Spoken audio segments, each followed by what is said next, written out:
Good morning, everyone. So we'll be starting our first session.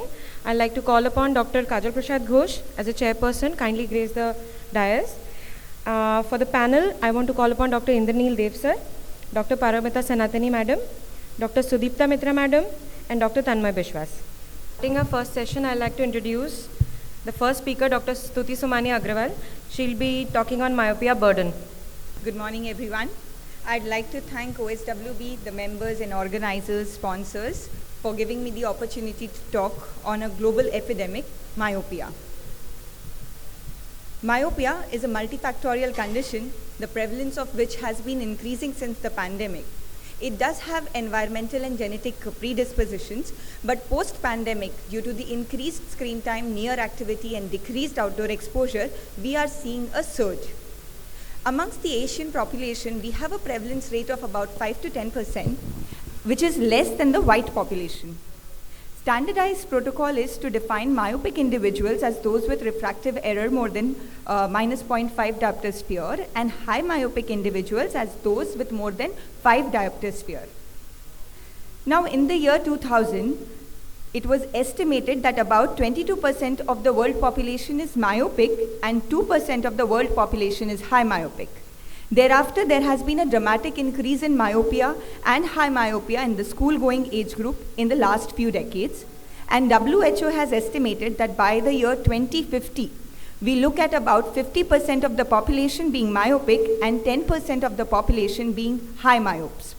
So the early onset of myopia will increase the prevalence of high myopia later in life. Now, why the concern? So in the year around 2010, refractive error was the most common cause of vision impairment and the second most common cause of blindness globally. Myopia, however, is different as it can progress to cause some irreversible pathological changes like glaucoma, retinal detachments, and myopic macular degenerations, which can cause irreversible visual loss. So if there is a delay in onset of myopia, there will be a decrease in number of high myopes later in life, and hence a reduction in number of sight-threatening complications later. Now, this is a global scenario. We all have been seeing a surge. There have been a number of systematic reviews, meta-analysis, and all of them have been trying to assess the current prevalence and also explore the trends and to predict the future trend or the prevalence by the year 2050. This is a linear graph showing a pictorial depiction of the magnitude this problem of myopia and high myopia is set to become by the year 2050 if the current prevalence rate and exposure continues. Now, there is a wide variation about the prevalence between the different age groups, different regions and ethnic groups. This table highlights the prevalence of myopia in the global burden of disease regions between the year 2000 and 2050. So what we see is that the Asia-Pacific high countries, the East Asian countries, and the North American high-income countries have a higher prevalence currently. However, by the year 2050, all these regions have a similar prevalence rate. Probably this can be attributed to the ceiling effect of the age or the changing demographics. Now, this is the graph showing the age-wise distribution of the prevalence between the year 2000 and 2050, and we see that the bulk of myopes lie between the age group 10 to 15 and 70 to 75 years. Now, why this sudden increase? So, the bulk of myopia which we see in less than 40 years age group reflects our lifestyle changes over the past 10 to 25 years, especially in the East and Southeast Asian region and the higher economic countries, probably due to the accessibility and popularity of the electronic devices. We also know about the genetic predisposition, that there is a variation and in the prevalence rate between the different ethnic groups. It is more common in the monozygotic twins than the dizygotic twins, and there is a predominance of the parental myopic history. So if there is history of 2 myopic parents, there is a higher risk than a history of a single myopic parent than those with no history of parental myopia. Also, there is a history of environmental exposure, such as increased near activity, decreased outdoor activity, and competitive educational systems causing an increase in the prevalence. The greater peripheral relative hyperopia in the myopic eye encourages the axial length growth and thereby increases myopia. Now, what's the Indian scenario? In this respect, a number of studies were performed, and the notable one is the NIM study, which is the North India Myopia study, which was done by Professor Saxena et al. In Delhi, where they screened about 9,000 school-going children and found the prevalence to be around 13%. It is lower than the Southeast Asian countries. However, it is higher than before when compared to our older data. They also concluded that myopia was more prevalent in the private school than the government school. It had a positive association with the higher socioeconomic status. It was more commonly seen in girls, more when the time spent studying is more than 5 hours a day. The TV exposure is more than 2 hours a day with mobile, tablet, laptop, gadget, etc. And there is an inverse association with sunlight exposure for more than 2 hours per day.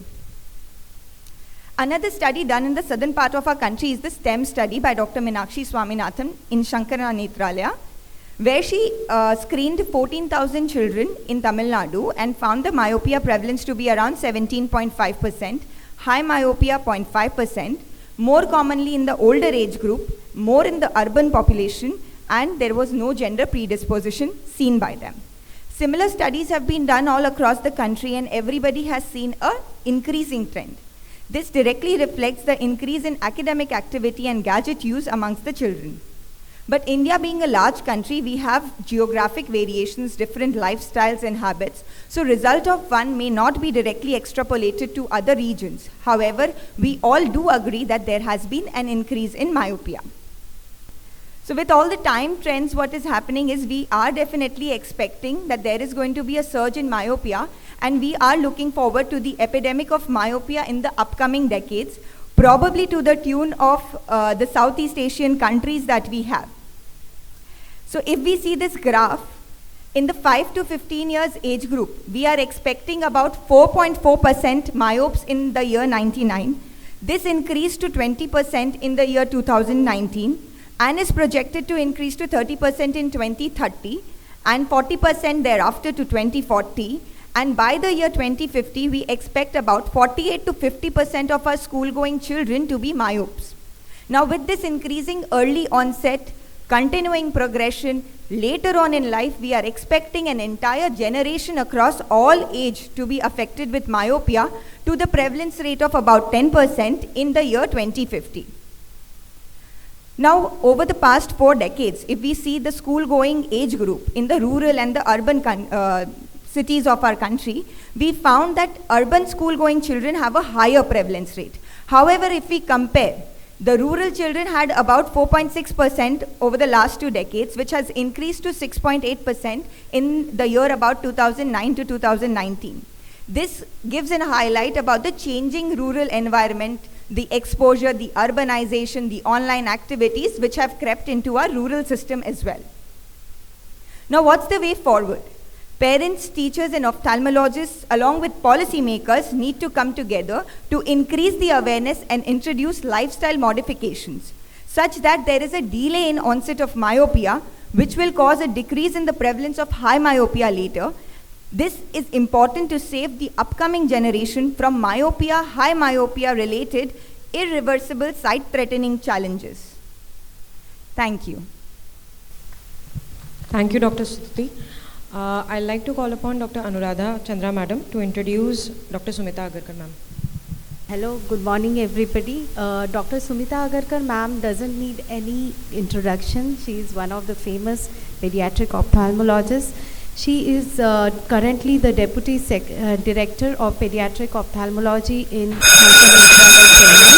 She had her medical education in Indore and Raipur and her fellowship in pediatric ophthalmology at Arvind Eye Hospital, Madurai from 1996 to 98. She has been the consultant in the Department of Pediatric Ophthalmology in Shankar Netralaya since 1998.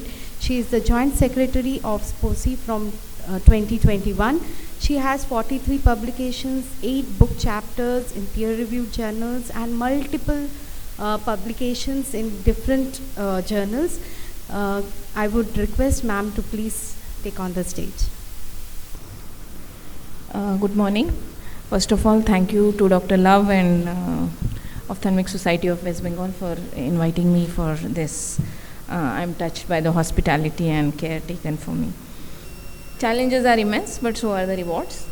And most of the challenges are because of the lack of objective response and a very poor cooperation. Now, those of you who think that what do pediatric ophthalmologists do, this is our daily life, and those and these are the challenges, not just with the patient, but this is only one part of it. And this child is not even crying; she's a quiet child, but you can understand the difficulties in making any kind of assessment in this age group. So basically, refraction in children has these steps, as I am saying. You have to probably get an assessment of the visual acuity. This is part of refraction. Then use a retinoscopy using an appropriate cycloplegic agent. Prescription of glasses, which you can use recommendations from any of the guidelines, which are several guidelines available. There is one by AIOS also, which was done with consensus of several pediatric ophthalmologists and ophthalmologists from all over India. And then recognizing some special situations which are slightly different from these, from the usual glass prescriptions, and also some practical tips. So my talk is going to be on these lines. So let's look at the infants. It is challenging, and you know, fixation pattern is the best, is still very, very important aspect of how to assess visual acuity in these children. Pupillary reflex and visual behavior also can provide an information, and it's important to note how child or infant rather follows the light. Sometimes we all say that it's fixing and following, but it's also important to see how fixation is there.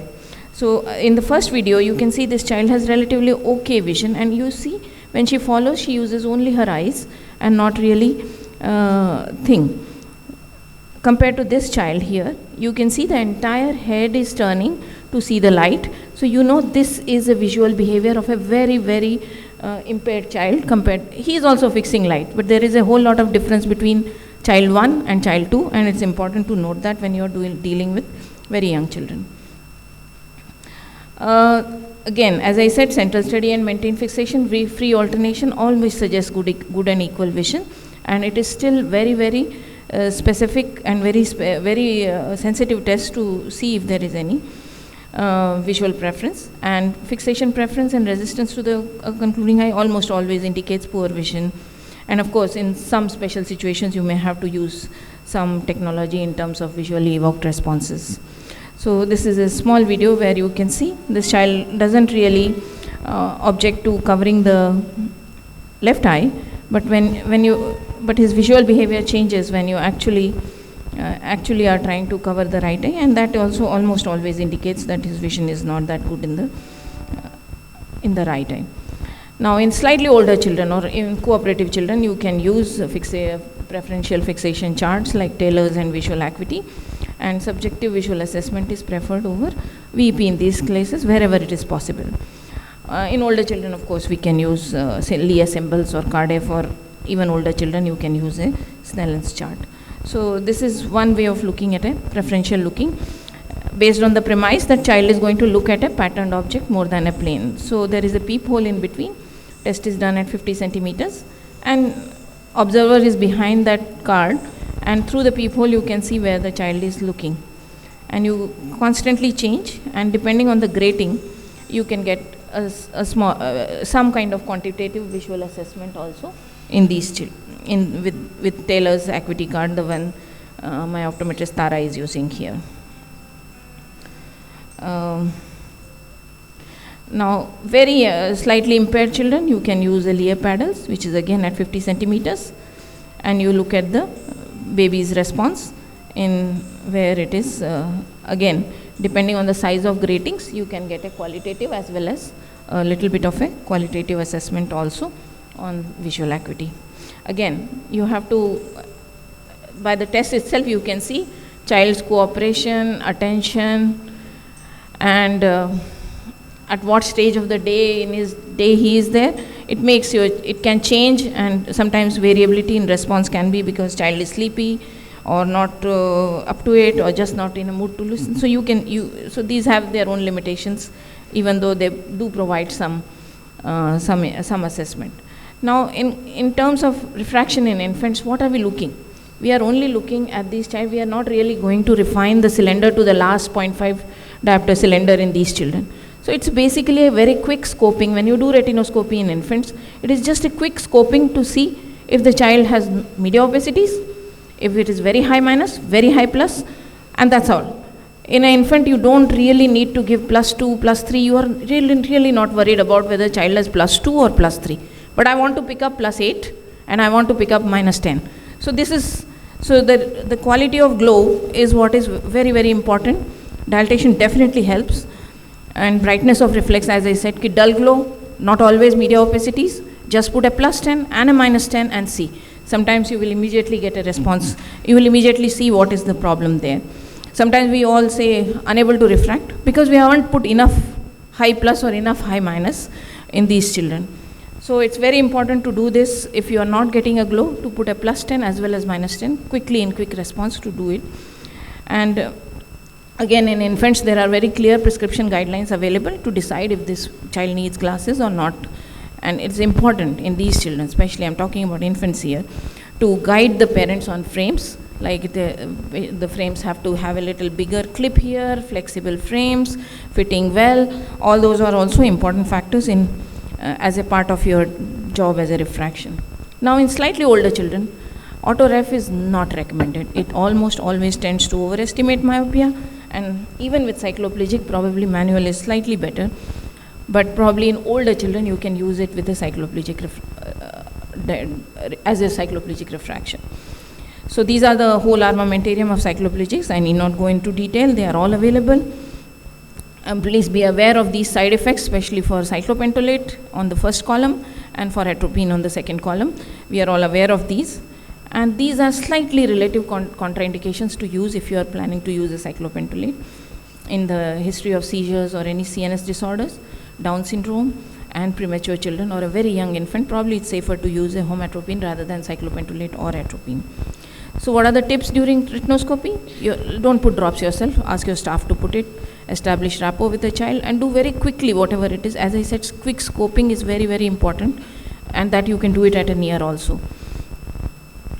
Now prescription, again, prescription is based on age and visual needs of the child.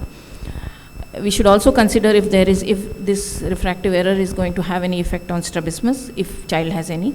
Like if has esotropia and hyperopia, you probably is a good idea to give a trial of glasses. Again, if the child is on as exotropia and you are getting a minus, then first step towards treatment is actually giving the appropriate correction. So you may have to consider that factor also. And third thing which you have to consider when you have to give prescription of glasses is to whether to determine whether this error is amblyopia-genic or not. So there are guidelines on this available freely on net, and you can use one of them to find out if this error is amblyopia-genic or not. I'm just giving you one example of AAO guideline, but there is one excellent guideline which has been prepared by AIS also, and several of my colleagues in this hall were there in that meeting to do that. Now coming to some special situations which are difficult but doable. So these are this is a not comprehensive but a fairly common list of things which where the children are likely to turn up into an ophthalmic clinic for just a retinoscopy. So coming to aphakia, most of these, with the IOL being very common nowadays, aphakia is not probably only related or kind of only relegated to real infancy. But important thing to remember is that they do need glasses very early in their visual rehabilitation, and ideally you should do it in the first week after the surgery. Consider giving a near correction for children. So if you are getting a +18, give +20 or 21 in an infant, not really +18 and a bifocal, and no, just give +20. Then you can give a little intermediate correction. Do not worry about small cylinder, as I said, and bifocals when they are ready to go to school. Now in special children, there are challenges are a little bit more. These children often have multiple disability and cortical visual impairment is often present. Can I just take 2 minutes extra? And certain visual behaviors again can point towards impairment. So again, in these children, you can use Lea paddles. First thing what you can do to help these children is not to say that nothing can be done and brain is damaged and all. You should never say that. Do a good retinoscopy, prescribe glasses, give small plus also, which is insignificant in other children. Sometimes that small +2 or +3 gives an immense amount of, because these children are hypoaccommodative and often they don't fixate well because their accommodation is poor. So you have to probably look for amblyopia, treat it, offer strabismus surgery, coordinate with other people because there are often other therapy needs also. So as I said, consider prescribing, and very important to do that early intervention is required. You should not say when child starts sitting up or anything. These are not to be done. Now coming to keratoconus, again it's a bilateral progressive thinning and it often causes irregular astigmatism, and the earliest keratoconus is probably best picked up on retinoscopy and not really on topography. So I need not go into the details, but scissoring effect of the retinal reflex is what you should watch for, and keratometry values of 48 diopters and above probably should raise a red flag. Again, children can be prescribed glasses in early stages. Contact lens fitting gives best result as the disease progresses. Do not fit these children with soft lenses because that doesn't help them, and advanced keratoconus may require advanced lenses like Rose-K or scleral lenses. Again, we think corneal cross-linkage helps and takes care of keratoconus. It does. It stabilizes, but remember that these children will continue to need contact lens fittings and additional care as they grow older. Again, in subluxated lenses, poor vision is often due to ametropic amblyopia. Tip here is to refract both phakic and aphakic part, and often you will find children are happier with aphakic correction rather than the phakic correction, which always has a lot of cylinder also. But yes, if the pupillary area is fully phakic, probably you should consider giving them a minus glass. Surgery should be last option and not the first. Thank you very much for your attention. Thank you so much, ma'am. I'd like to ask Dr. Paromita Sanatani, ma'am, how often do you get cerebrally visual impaired children in your clinic, and how do you manage them? How often do I? CVI patients, CVI kids. It's not very uncommon because nowadays also the pediatricians are doing a very good job, and more premature children are being saved, very low birth weight children. And so CVI is not at all uncommon. And one thing that is often that we notice with these CVI children, it's easy to pick up that they have CVI, is when they're walking, because their inferior field defect, they often trip over toys. That's one thing that parents often say. Something's lying there, the child will not see. So CVI, I think, is not uncommon at all. Thank you so much, ma'am. I'd like to call Dr. Lavko Jagave sir to introduce Dr. Jitendra Jethani sir. Good morning, and it's my pleasure to introduce to all of you Dr. Jitendra Jethani, and he's come from Vadodara, and he is a practicing pediatric ophthalmologist and director at Vadodara Children Eye Care and Squint Clinic.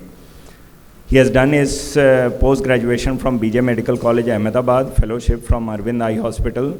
So and he is currently doing his PhD in myopia progression. So now you know why I had stressed that all of you have to be here between 9 and 10.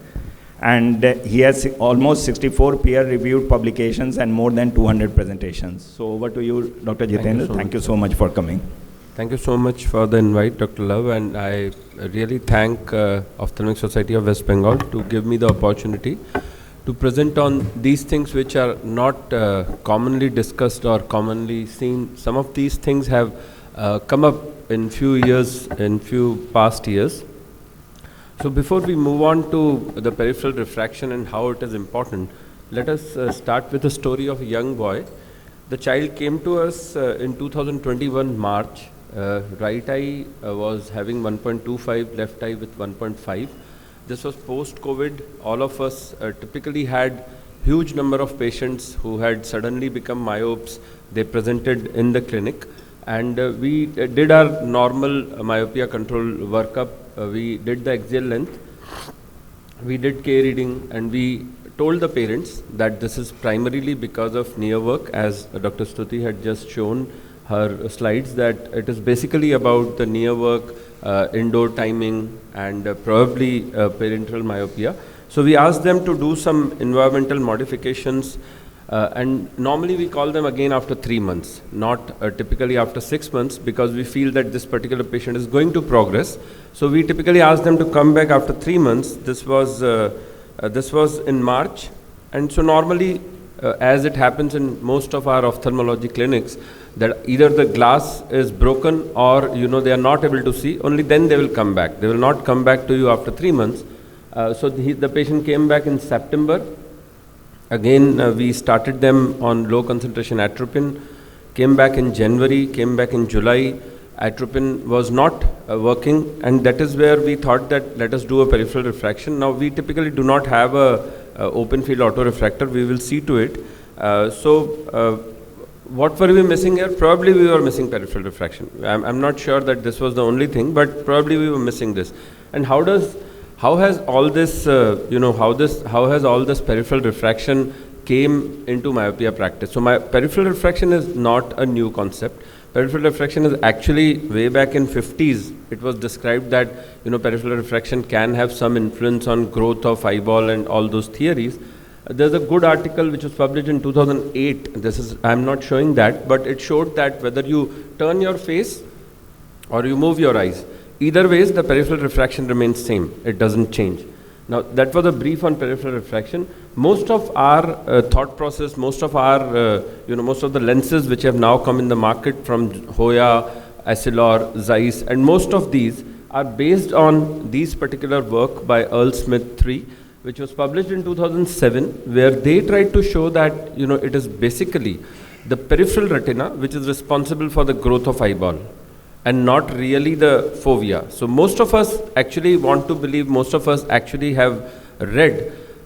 So I also finished my post-graduation way before 2007. So most of us know that if the image is not properly focused on the retina, there's a defocus which can create myopia. That is point number one. Number two is that it is actually the periphery which is responsible for the growth of the eyeball. So what they did was, this was based on a lot of other factors, like they tried to tell that patients with retinal dystrophies progress, even patients with macular scar progress. So what they did was they ablated the fovea and then tried to see in these infant Macau monkeys whether the growth of eyeball is still there or not, and they found that the growth was still there compared to even the other eye. The growth was still there. So they used a eye as a control, and one of the eye was macula was ablated, and they have published multiple studies. They have tried to defocus. They have tried to show that hyperopic defocus, part of the eye was defocused and part of the eye was not defocused, and they have tried to finally theorize that it is basically the peripheral retina which is causing the defocus. And this particular peripheral defocus, what it does is, it tries to match that particular image.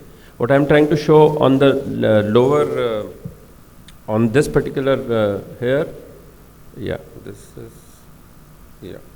So this, you can see that the uncorrected myope, the focus is just prior to the retina. In a corrected myope, what happens is that this particular part, the focus is going behind the retina, and that is what they call it as peripheral hyperopic defocus.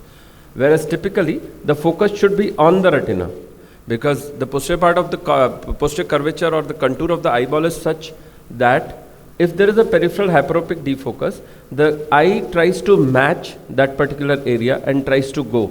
This is myopic defocus, this is hyperopic defocus, and this is the whole theory behind creating a peripheral myopic defocus and thereby arresting or slowing down the progression of myopia. So this is a machine, open field autorefractor, which is also there since years in practice. It is not a new machine. The advantage of this open field autorefractor is traditionally our autorefractor is closed and we can see it on the screen, the eyes of the patient. Whereas here, this screen is transparent, patient can see through it. So basically before this peripheral refraction, it was used for distance near accommodative facility. So it was mainly used in labs where you want to see what is the near ad. You can give a target, patient can fix. You can actually see the dynamic accommodation of the patient, and the readings will come here. Now, we do not have this, so we tried to make our own solution. I drew this, and then we made a 3D print of this. I will just run quickly. So this is a small device which we created. Basically what we are doing here is, we are making an attachment to the retinoscope, and we fix the 2 points, and we ask the patient to look here. What we have calculated is that this gives around 22 degrees of peripheral refraction, and once we made this, we started doing this in our patients. I will show you some of the data, because this can be done. In our experience, this can be done only above, with precision, you can do it only above 6 years of age. Patients are not very cooperative, that they will not be fixing here. They will be fixing wherever they want to. So, yeah. How did this make an impact in that particular story? That particular story, we saw that the peripheral refraction was indeed hyperopic. We gave them the peripheral myopic glasses, or one of these, and this actually created an impact. It reduced the progression. Not that atropine was not reducing the progression, but it was not as much as we would like to. The progression was still there, but it slowed down, and that is where this is what currently I looked into the data because I had to speak, and we saw that non-progressive myopic children, progressive myopic children. Now there are loads of studies, not Indian data, but there are loads of studies on peripheral refraction, parents being myope and having peripheral refraction, non-parental myopia with peripheral refraction, myopes, hyperopes, post-refractive surgery peripheral refraction also they have done. So we found that there was definitely peripheral hyperopic refraction when it comes to progressive myopes, and not as much when it comes to non-progressive hyperopes. So yeah, this was just part of another talk. This is what we do in our clinic. So this was just part of another presentation. If a patient comes with axial myopic progression, we go to start low concentration atropine, peripheral refraction, defocus lenses, and towards better myopia control. So I would also like to take an opportunity to invite you to pediatric ophthalmic grand rounds, which we are having at Baroda on 23rd and 24th September. So thank you so much. If there are any questions, we can discuss. Thank you, sir. That was very enterprising talk and very innovative, that particular gadget which you had made. Sir, I wanted to ask you only one question. How do you see the progression in defocus, in DIMS glasses? So, how much progression we saw in DIMS glasses? Yeah. After 6 months. So there is I have a separate talk on that. So we have DIMS, we have compared DIMS, HALT. We have talked about whether we can use them as a primary therapy. I have not shown the data on peripheral add-on lenses, but I'm a very big fan of using peripheral add-on lenses also. Yeah. When the patient is not able to afford DIMS, HALT, and the MyoVision Pro glasses. Okay. So we can discuss it. All right. Thank you so much, sir. Yes. Anybody else? One more question, Dr. Jitendra. Yes. From what I understand, that first line treatment you are starting with atropine, and you decide on peripheral defocus lenses only if there is a peripheral peripheral refraction, you get a significant hyperopic change. Yeah. So basically, what happens is that cost is a very big problem with these glasses. In pre-myopes, in children who are, where we know that compliance is not going to be good, we would like them to take these glasses, but cost is a huge hindrance. So at least in my practice, we start with atropine, regardless of whether we are not doing peripheral refraction on all the patients right now, because it is cumbersome, it is difficult, but gradually, over a period of time, we would come back with the data as to how many actually have peripheral hyperopic defocus. But at this point of time, we are giving atropine. If the patient is not responding, we would do peripheral refraction, and if there is a hyperopic defocus, we would try to, but we go to higher concentrations of atropine and then move to glasses. That is why our number is very low in glasses, these glasses. The peripheral hyperemia, any relation? See, central myopia is minus 0.2 or 2.75 and peripheral is minus 2. Is there any kind of relation in the periphery to the center?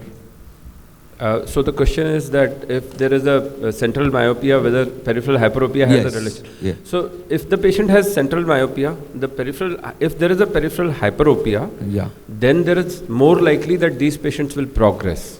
Not in all central myopia patients there will be peripheral hyperopia. So is central to peripheral any particular ratio? It's maintaining all the cases? No. So I will tell you what is the problem in simplifying it. The problem is that there is cornea which flattens in the periphery, and when you try to measure it, the measurement may still be same because of the curvature, but refraction may be different. So the relationship is that if periphery is hyperopic by 0.75 or 1 diopter, then the chances of progression are there. Got it. One question to Dr. Jethani. So right now the newer glasses, they have central 9 millimeter, which is clear your myopic power, and periphery is plus 3.5 in DIMS, and in HALT it changes, and in Zeiss also it probably changes from center to periphery. One question to Dr. Jethani. Yes, sir. Do you have any idea that there is a relationship between peripheral hyperopia or myopia, which is more for progressive myopia? The peripheral hyperopia is the factor which has been thought to be responsible for progressive myopia. If there is peripheral myopia, then the chances of progression are less. That is what is the current thought process. Thank you. Thank you. Thank you so much, sir. Not everybody has that kind of eye shapes also. Yeah, that's so what I'm saying. It's not like everybody is relatively peripherally hyperopic. No. So I will. So that's not necessary in every. I will tell why it is like this. See, all the eyes will have a curvature. Yeah. And the nature and evolution is such that our power at the cornea also changes. So the image is never like this. In the figure it was, as sir was asking and I was saying, that we cannot oversimplify it, that the image will be like this. Image will not be like this. Why? Because the cornea itself is aspheric. Yeah. So image is bound to be like this only. In fact, when I was doing analysis for this particular study, I found that they have done studies of peripheral corneal power also. Yeah. And they have done peripheral lengths also, but peripheral length of eyeball is of no use without considering the power of the cornea, because the refraction will change. Refraction is not only dependent on the axial length, but also on the power of the cornea. So as madam is saying, peripheral hyperopia, even if the shape is like this, it may not be having peripheral hyperopia. It may still be peripheral myopia. Yeah. Thank you. Yes.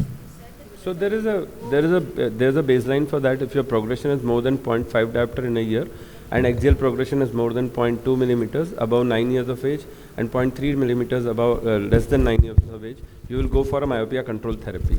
If it is beyond that, like 1 diopter per year, then I would go for a higher concentration of atropine rather than for glasses. Yeah, I personally consider that glasses are little milder in my practice in controlling myopia. Maybe I have a bias because I have done a lot of work on atropine and not as much on glasses, and glasses have come recently.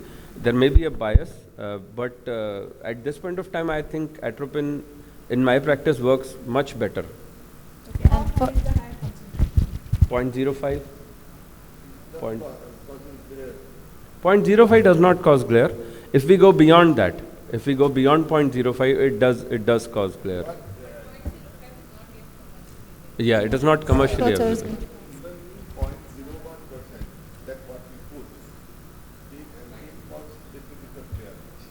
Yes, it can cause, sir.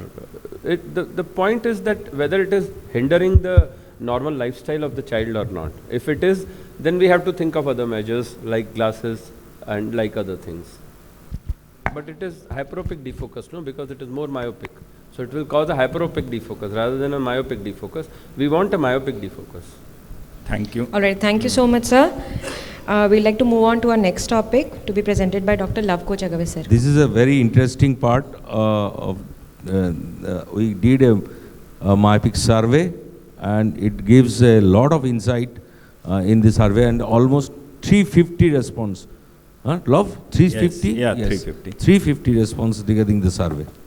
So while doing this, we will structure it in such a way that we have 14 questions. We put 14 questions in this survey, and I would like all three guest speakers to have a hand mic, and with all these topics, I would announce the findings of the survey and just short 1 minute comment from one of the guest speakers so that we can finish this on time.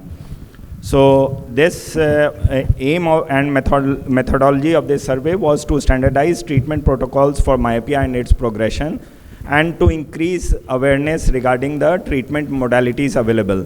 So this form was circulated in various ophthalmic society groups and had 14 questions. We got, till yesterday, we had almost 352 responses. I have compiled up to 350 responses.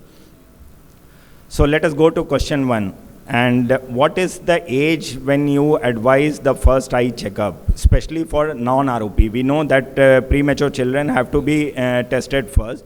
But suppose if there is an asymptomatic child, when is the first time you would advise eye checkup? And the finding is 48% they were of the opinion that the first eye checkup should be done by 3 years of age.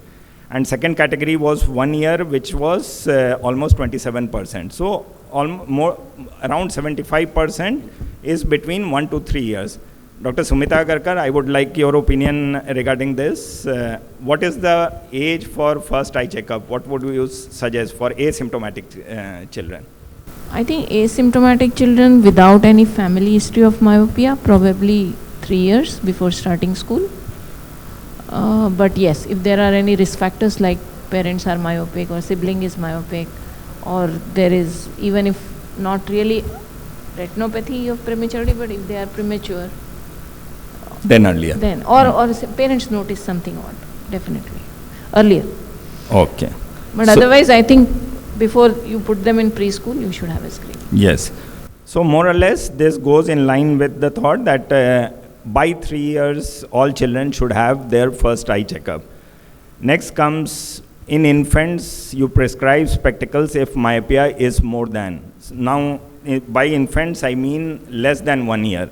So in this, almost 45% responded 2 diopters, and next was 3 diopters at 25.5%. So Dr. Sandra, what is your opinion regarding this? And I think I should have structured this question in a better way by writing less than 1 year. Yes, thank you, sir. I would go with 3 diopters. I think according to the AOC guidelines also, less than 1 year, around 3 diopters of myopia is quite significant and has to be corrected. As in a very small child, the world is mostly at near. So you can still wait and see. But in Indian scenario, if it is going to be myopic of -2 at less than 1 year, it is definitely going to progress. It is not going to emmetropize and become okay. But I would go with 3 diopters. So 3 diopters or more, even in infants, we have to prescribe. So that is the consensus in this. Next comes the preschool children, 1 to 3 years child, and when would you prescribe? Now the vast majority was 2 diopters or more. So Dr. Jitendra?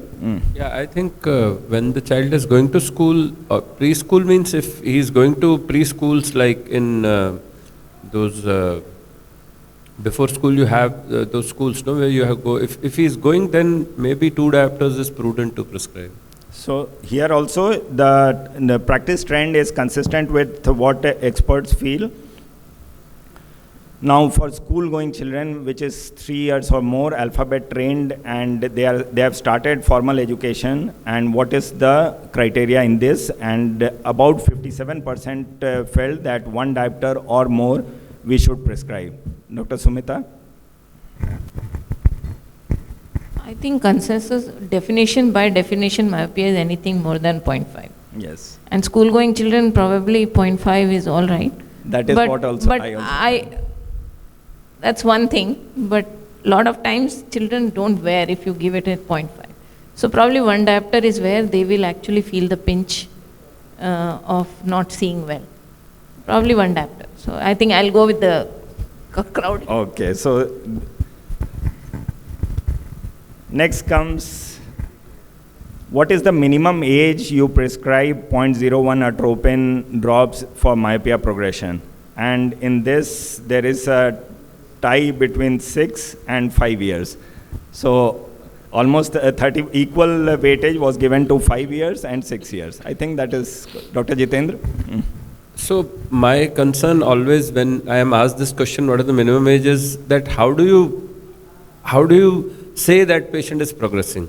If you have axial length data, which you cannot have under 5 years, it is extremely difficult. Even if in a very cooperative patient, if I remember my own kid, they don't cooperate beyond 5 years. Under 5 years, they won't let you do axial length. So it is extremely difficult to know that it is axial myopia or not. And we have to be very specific whenever we have discussions and arguments that it is indeed axial myopia or not, because otherwise atropine or any other thing will not work much. So 5 years, if you can document that axial progression is there, most of the work across the globe has been done at 5 years of age, probably because they could document that these particular patients were actually progressing. So 5 years is a good age. And the outer limit? So the outer limit is, again, you have to go by case in outer limits. If the patient is progressing, if there is no glare, if there is no near vision problem, even at 16 years, I have personally prescribed atropine if they are progressing. And parents actually, once they see that myopia is not progressing, they actually themselves come and sit down, no, I want to continue. There is no harm in this. So that is how probably it goes. Not a rule of thumb, but most of the children would stop progressing beyond 15 years of age as much as they were progressing before. Yeah. And here operative word is retard, okay, not stop. So if you have put the child at 4 years on atropine is recommended dose, or all the work is only for 2 years follow-up, or maybe an additional year, child will be still 7. So you cannot stop at this. Yeah, and if you stop, how many years you are going to put it? Yes. Then you have to shift them to some other, or start some combination or taper or anything, because his maximum progressing years are still number of years ahead. And honestly, slight gap in knowledge about how atropine is working. I have a talk, we don't know what receptors it is blocking. And does it have any long-term effect? Can you put a 4-year-old child for 8 years of atropine? We don't know. Yes. So safer would be to start a little later. And I think most of the work is from 6 to 12 years, probably 5 to 6. So when do you start? This is a very simple one, and expectedly the result is also similar. And when do you start 0.01 atropine when age is not a consideration, and choices were pre-myopia, first diagnosis of myopia, and on documentation of progression? Now better would have been on documentation of axial length related atropine. Yeah, I just wanted to put a quick comment. Whenever you have kids, whenever you have patients whose parents are myopic, one of the sibling is myopic, patient is showing plus 0.5. Even if it is not by a pediatric ophthalmologist, you have dilated, done a cycloplegic refraction, has plus 0.5. Document is axial length. There is nothing wrong in taking a data. These patients would go into emetropization, and this is the right age to tell them that, you're not treating them.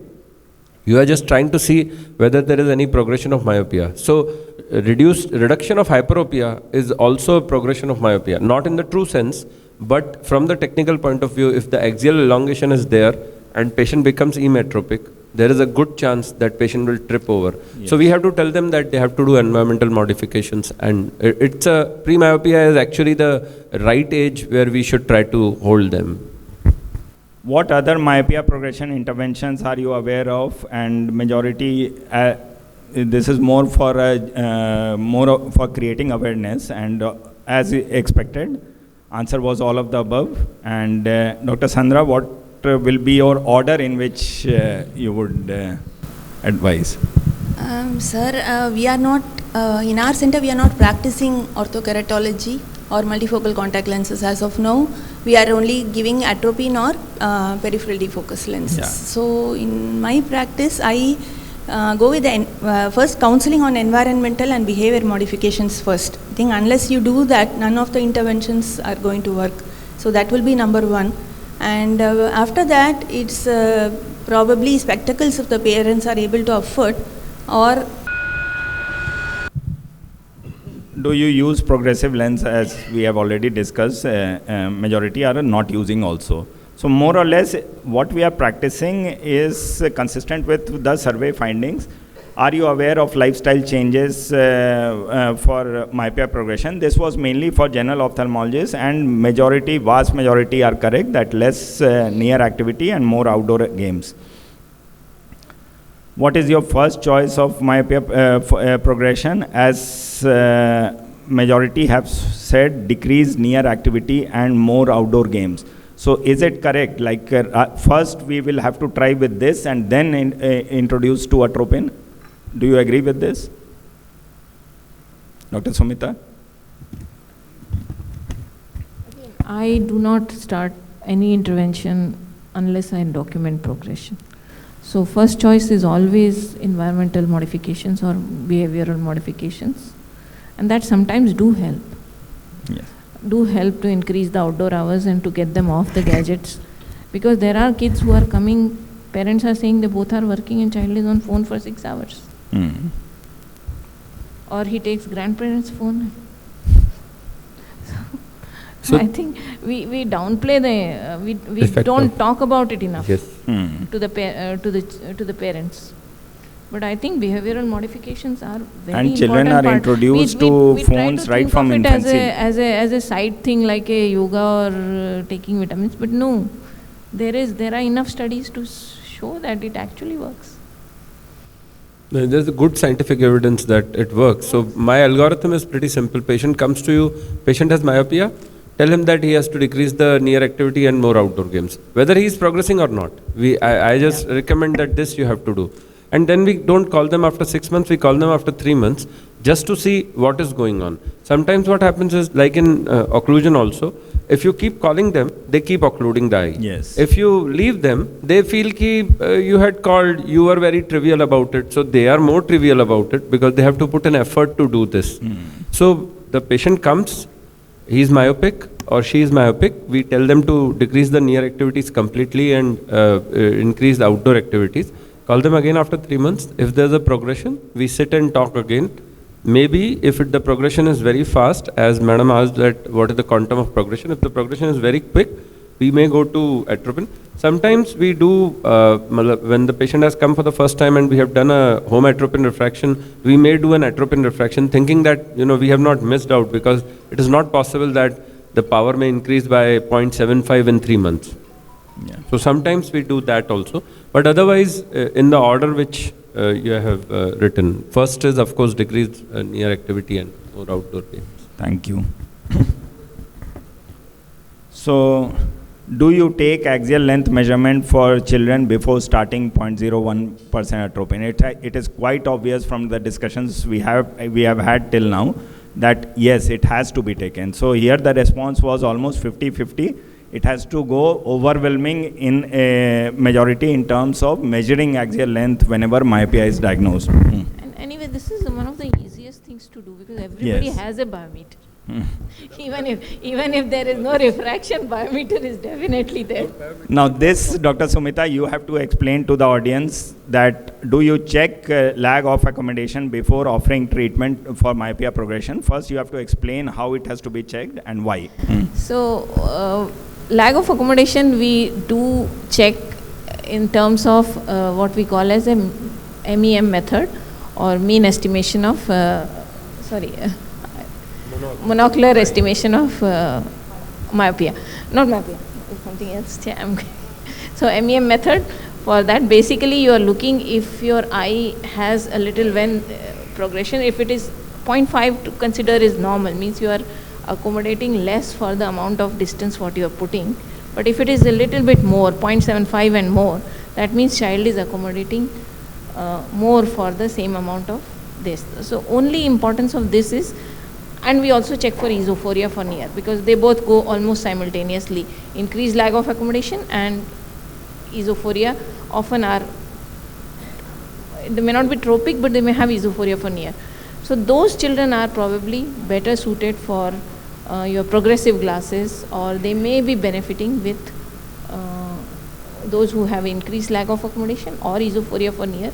They are probably more likely to respond to multifocal glasses. Of course, nowadays that thing is kind of a little, multifocal I mean is progressive, where you are adding a little less myopia for near. I'm not talking about DIMS or defocus lenses, I'm talking about progressive glass. So these children, nowadays I think that this is not that much of a flavor of the month, nobody gives them, but you can. Thank you. And atropine may be less effective. This is an important thing. Like we as pediatric ophthalmologists many times see that some children with astigmatism have been advised 0.01% atropine. So do you advise 0.01% atropine for astigmatism? Answer is no. Do you undercorrect myopia? Now, in this, 60% have responded, almost 61%, that they don't undercorrect myopia. Dr. Jitendra, what is your opinion regarding this? I mean, there's good body of evidence that you should not undercorrect myopia. There's very. And what about high myopia? No, I mean, there is, why people undercorrect and why all this happens is because they are not pretty sure what they are prescribing, and that is how the in-between pathway of things start. That is how actually it starts. Honestly, how it starts, I have seen my very good friend, sometimes, we have group practice and we know what he is doing because he is so close to you, you know that, he is not sure, so he is saying, up, you can take 10, 10.5. For you, it is a big difference. For him, it is like 11 was there and I thought 10.5 is okay. No, he can see like this. So that's fine. Most of the high myopes somehow, there are a lot of high myopes in premature children who actually don't progress. I mean, that's a separate discussion. We can take it some other time. But a lot of high myopes who are premature, they don't progress. And they are giving undercorrected glasses. So many times they come to you and high myopes are actually given undercorrected glasses. So that is also a problem. Thank you. So that finishes our survey, and I think with this we conclude the first. No, we are not taking for the simple reason because it is a DGCI approved. Yeah, I mean it has, Kitro is definitely DGCI approved. No, we also not taking an consent. Yeah. You are absolutely not querying anything about astigmatism. What do you do if you find quite a good amount of astigmatism in a 3-year child?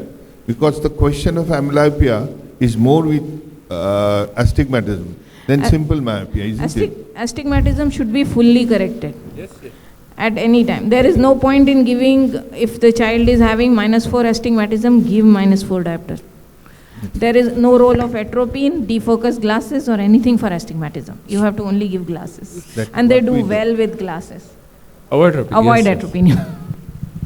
Yeah, there are a lot of people who undercorrect for astigmatism. There's a good article by Dr. David Guyton which was published in Survey Ophthalmology 1977. So it's a pretty old article. What I have done is, because what happens is, it is normally the patient comes to you with a glass of, you are seeing it at -4, he has been given -1.5. Now there's an argument between you and your own colleague, who is a very good friend of yours. I am a pediatric ophthalmologist. Most of the patients are referred by a general ophthalmologist only. So I cannot say he is wrong. So what I have done is I have taken a printout of that article and I put it in his case paper only, and I tell him that, this is all sorted out way back in 77. We know that you have to be given full prescription. Once he goes back to his main doctor, he also realizes that this is a published fact. There is nothing wrong in giving full correction in children. And first time I will also tell you one more thing, which a lot of times child will read with glasses 612, without glasses 618, and with -2. If your objective retinoscopy is -4, he will read same 612 with -1.5, -2, -3, -4. But there is no role for undercorrecting astigmatism at all. even if vision stays unchanged with any amount of undercorrection. So, and same response is there after 4 months of wearing glasses also. Even if a child who is wearing glasses, even if you reduce his astigmatism by 2 diopters, he is still going to read the same. So do not consider child's visual acuity into this equation at all. It is only an objective refraction and the prescription. I think in interest of time. I have a small question. Actually, regarding the correction of myopia, what do you do if the patient is having a considerable amount of anisometropia? Okay. Both eyes are myopic. One eye is -5, one is -12. So, what will be your take? We've just published our anisomyopic data in IGO this article, and we did not find very good response with atrophy in anisomyopia. And what about undercorrection? Again, no role. No. No role for any. And you can give atropine, but the response was a little variable only. You are pretty sure that, atropine will not be working much. So it is more like you are doing something. Not doing anything is bad, so you are doing something. But otherwise, if you see it objectively, it may not make much of a difference. If the power is, this is all published. LAMP2 study also showed, ATOM2 study also showed that if your myopia is very high, then probably atropine will not make much of a difference. If your myopes are early myopes, a 4-year age, you have diagnosed them, it won't work much. Thank you. Yes.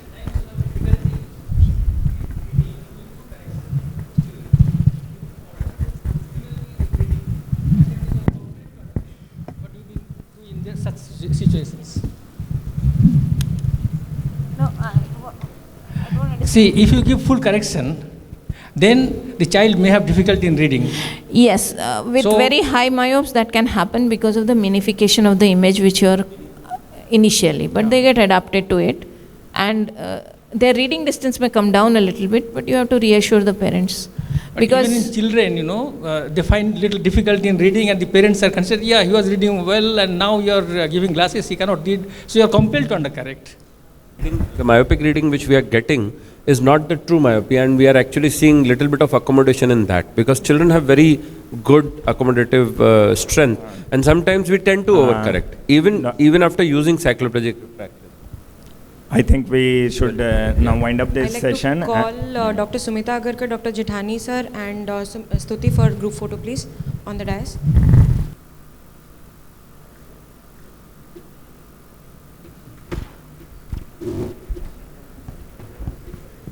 Thank you so much, and now we'll progress to session 2. And may I call on Dr. Yasin to chair the session, please. And Dr. Manideepa is not here because her child is not well. Dr. Sabita Katoj, Dr. Smiti Srivastava, Dr. Sujata Guha. Dr. Sujata Guha, please come to the dais, please. Dr. Saurabh Sanyal, Dr. Subra Seal. We'll start with this second session, and we have another very important guest speaker, Dr. Sandra Ganesh, and I would request Dr. Debarpita to please introduce her. Good morning, everybody. It's an honor to introduce Dr. Sandra Ganesh. She is a senior consultant in pediatric ophthalmology and strabismology in Arvind Eye Hospital, Coimbatore. She has an experience over 15 years and has 30 publications as first author. She has presented in AIOC, TNOC, ISA, AAPOS, AO, APAO, WSPOS, WOC, and she has special interest in complex strabismus, myopia, CVI, amblyopia, and NSBVA. So, Madam, please take the stage. Thank you very much for the kind invitation, Dr. Debarpita and the ZEISS group and the organizing committee. I'm very happy to be here as a part of this presentation. So, myopia as a standalone meeting is very happy to see, and it's very important to hold this myopia meetings. Thank you. So, I'm going to be talking on progressive myopia, the current trends and management solutions. So, coming to the question, is there a need for myopia management? So to answer this question, currently we need to see what percentage of pediatric OPD are myopes in our practice. So we did a short survey comparing our data of 2019 to 2022. Why 2019 and 2022 is because these are the years which are pre and post the pandemic. So if you can see, the yellow is the new myopes of 2019 and the red is the new myopes of 2022. So across all the months from January to December, we are seeing an increase in the new myopes.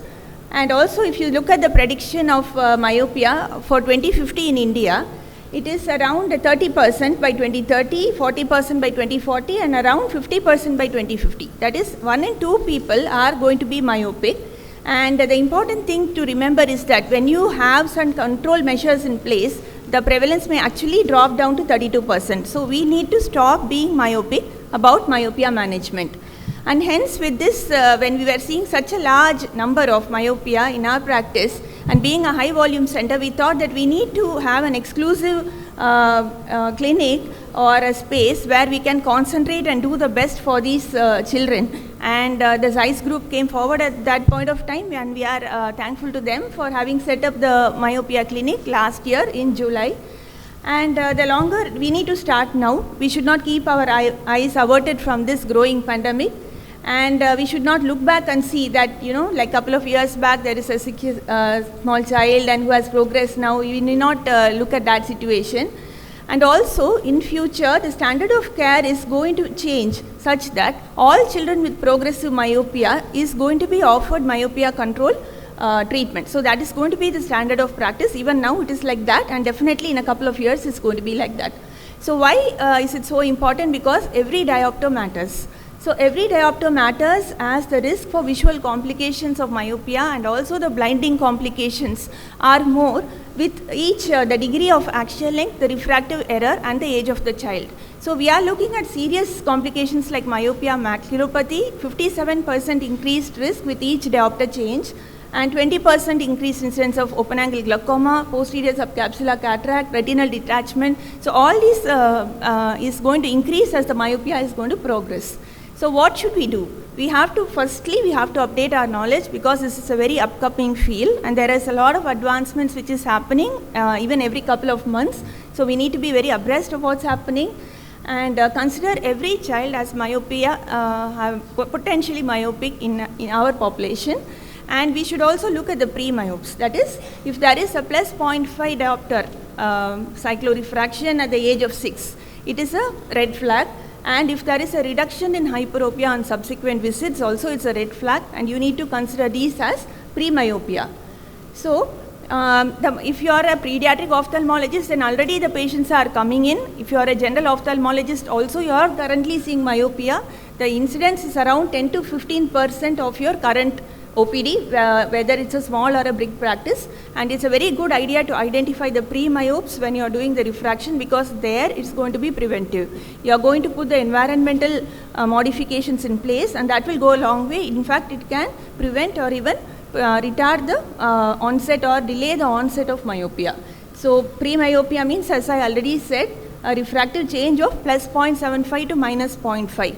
And if they are also having like significant risk factors like parental myopia, visual environment of the child and the behavior, if they are following less than 90 minutes of outdoor activity and many hours of indoor near activity, then it's going to be a red flag. Also, if they have binocular vision anomalies like high AC by A ratio, esophoria has already been discussed. So all these put them at a high risk for progression. So apart from these, you can do you can identify the myopes in school screening surveys with pediatricians, clinics, and by other awareness creation. So we do the risk assessment, clinical evaluation, and followed by the customized treatment plan. So assessment of risk, parental myopia is definitely a very strong risk factor. The number of parents being myopic, the risk factor in fact doubles. There has been a lot of genetic studies on myopia. A lot of more than 40 gene loci have been identified with myopia, but is that the only thing? Because the effect of visual behavior is several times higher than that of the genotype. Like in one particular study, it is said that it is 50 times versus 7.2. Why? Because the genetics of human population has not changed. Over the past 50 years, there has been such a dramatic increase in myopia, and the genetics has not changed. So what has changed is our visual behavior and the environmental factors. So if that can be modified, then we can definitely reduce the prevalence of myopia. So because of all this, there has been a lot of talk on myopia over the last 2 years, and there has been a lot of consensus statements being given, and this statement given by the WSPOs which came out last year, I think everyone will have that. That's a very good document to go by, and it gives us a lot of information on what are the factors which does not have a minimal effect as was previously practiced under correction of myopia, pinhole glasses, bifocal glasses, peripheral defocus glasses. So all these does not have much of an effect, whereas what really works is behavioral interventions, optical treatment, the newer design glasses, and the pharmacological treatments. And the risk factors which are important, as I already said, age, ethnicity, gender, and parental myopia being the main things, and environmental factors. So behavior interventions, is going to be a separate talk on that by Dr. Devamita, and this is very important. I think this is the number one thing that we need to spend a lot of time and chair time in counseling our patients. Beyond that, we can put other treatments in place, but this is number one and key, because it can be preventive, like how we talk about diabetes or hypertension, all the lifestyle diseases. Myopia you also consider as a lifestyle disease currently, and if you offer the behavior modifications, then we can delay the onset. So whom to treat is another important question. We cannot treat all the myopia patients who are coming to our clinic. Especially you need to know whom not to treat. We should not treat pathological myopia, doesn't work. Don't treat syndromic myopia like sticklers or Marfans and all. We cannot treat with these interventions. Myopia with glaucoma, myopia with prematurity, just astigmatism, or where astigmatism is much more than the sphere. These are cases where you should not consider myopia control measures. But so whom should you treat? Simple myopia, progressive simple myopia is where you really look at treatments where there is a strong family history, younger age of onset. That is extremely important. Myopia onset at the age of 6 is not equal to myopia onset at the age of 10. Because the younger the child is the onset, the more they are going to progress, the more you need to spend time with that family. So age starting from 6 would be for active control. Simple myopia, ideally up to -6, can be extended on a case-by-case basis. Cylinder should be stable. Do a keratometry and in all cases, do a pentacam whenever you are in doubt. Rule out keratoconus or ectasia or other conditions, because that is a totally different issue. Myopia can progress because of keratoconus also, and you don't want to put them on atropine or any other control measures. So this is a workflow pattern that we are following in AH Coimbatore currently. So the inclusion criteria has been given to the pediatric refraction, where they look at that, and whenever the patients are coming into the inclusion criteria, they refer directly to myopia clinic. So we have kept it at broad of like -0.5 to -8, and cylinder up to -4, but our treatment zones are little within this. And then there is a risk form, assessment form, which is filled by the parents with the help of the clinic staff. Myopia detailed workup, including binocular vision assessment and A-scan biometry in all patients. Then seen by the practitioner, dilation, cycloplegic refraction, then final examination. Then based on that, we decide on whatever strategy is best suited for the child.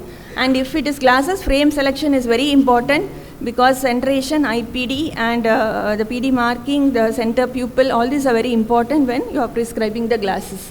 And in review patients, we will again do the refraction, A-scan, axial line progression. If it is there, then we document it. And again, then we see the practitioner, and if dilation is required, we do it and explain the review visits. So we identify potential patients, set the tone right from the beginning, and counseling is very important, because the more number of people talk the same thing, they get the idea better, and it also reduces our chair time, because we cannot spend like a lot of time with each patient, so it is better multiple people see.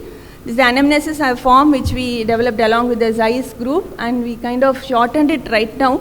With the key points of history, this form is filled by the clinic staff and the parents, so that once the doctor sees, most of the information is already there, and we can start the conversation from there. Instead of starting asking every history, then it is going to take much more time. So the points here are mainly the genetics, how they noted the defective vision, the activities of the child, lifestyle, number of time spent on devices, outdoor activity, last checkup and previous treatment. And then I have also made this risk factor stratification for progression. So we just gave some numbers because there are multiple people in our department, almost 10 doctors are there. So it is very subjective. Unless you have like certain numbers and certain way, it is not possible for everybody to think the same way. So this kind of helps. And because based on the age, for example, age less than 10, it is 3 points, whereas age more than 14 is 1. Parental myopia, sibling, near activity, outdoor activity, everything gets points. Then based on that, you can classify as high, moderate or low risk. So that's how we are doing it. That kind of makes it uniform, whoever is seeing the patient. And you need to know what is a risk factor, whereas what is a predictive factor. This is something which came in the BMC ophthalmology in the CLEAR study. So risk factor means that what is the risk for getting myopia, like parental myopia genetics. Whereas predictive factor is how much prediction is there for getting progressive myopia. Like that depends upon the age of onset and the what is the refraction at that age. So that is your predictive factor. So what we are doing is basically the dynamic refraction. Diochrome test is quite important because it's very easy to undercorrect or overcorrect myopia. The problem comes when you prescribe the higher end glasses. If you undercorrect the myopia, then you are going to have progression within 6 months. And you should not overcorrect also. That also will create a lot of eye strain on the patient. So duochrome test will give some idea as to whether you are on the right track. Then BV. In binocular vision, we have BSV, stereo, corneal reflex cover test, NPA, NPC and MEM. And if there is any abnormalities in that, we do the fusional versions like accommodative facility and vergence facilities. Then non-contact axial length, keratometry, cyclorefraction and indirect. So this is our evaluation.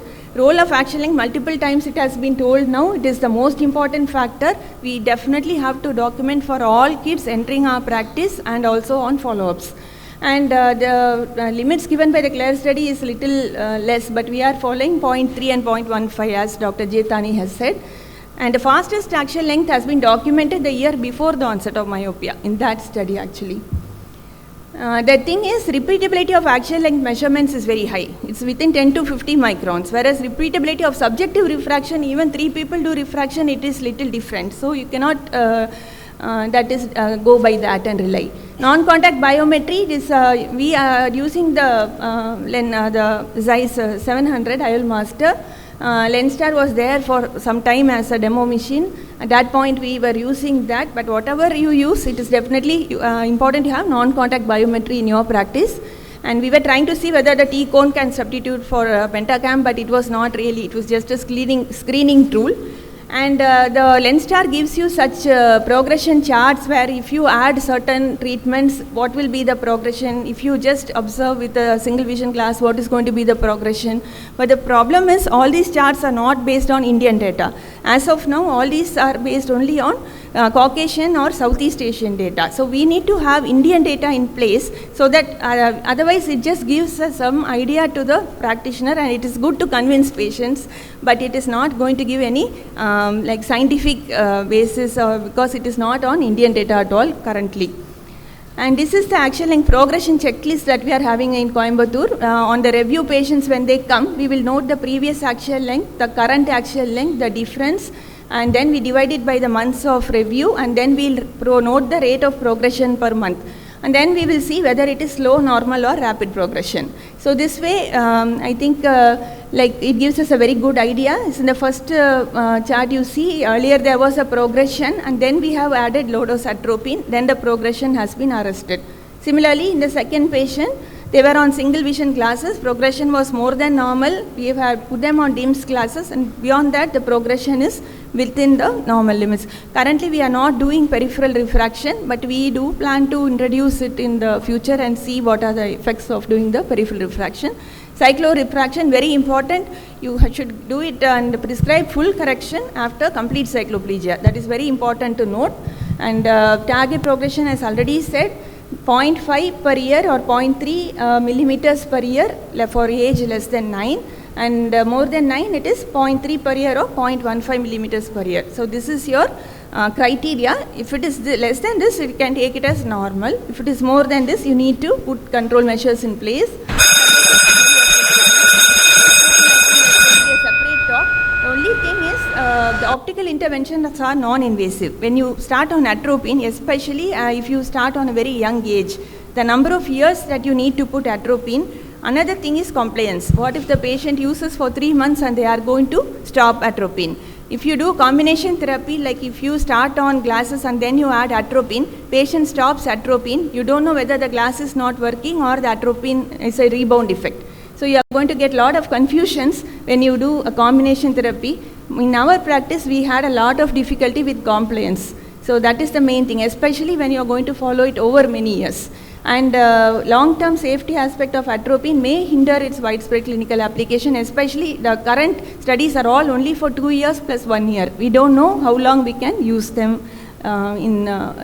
the frames, height centration and IPD you need to concentrate on, and there's this new digital centration device developed by the Zeiss which is called iTerminal Go, where you can just clip it on and take a photo from the front and the side, and that gives the measurements all needed for manufacture of the control glasses. Whatever it may be, you can use these measurements, confirm it with manual measurements if you want to. And this is just an idea of our myopia clinic, the number of patients. See, before we started the clinic, we didn't have that kind of data. The patients were already coming, but after we opened the clinic, the internal referral to the myopia clinic has really increased.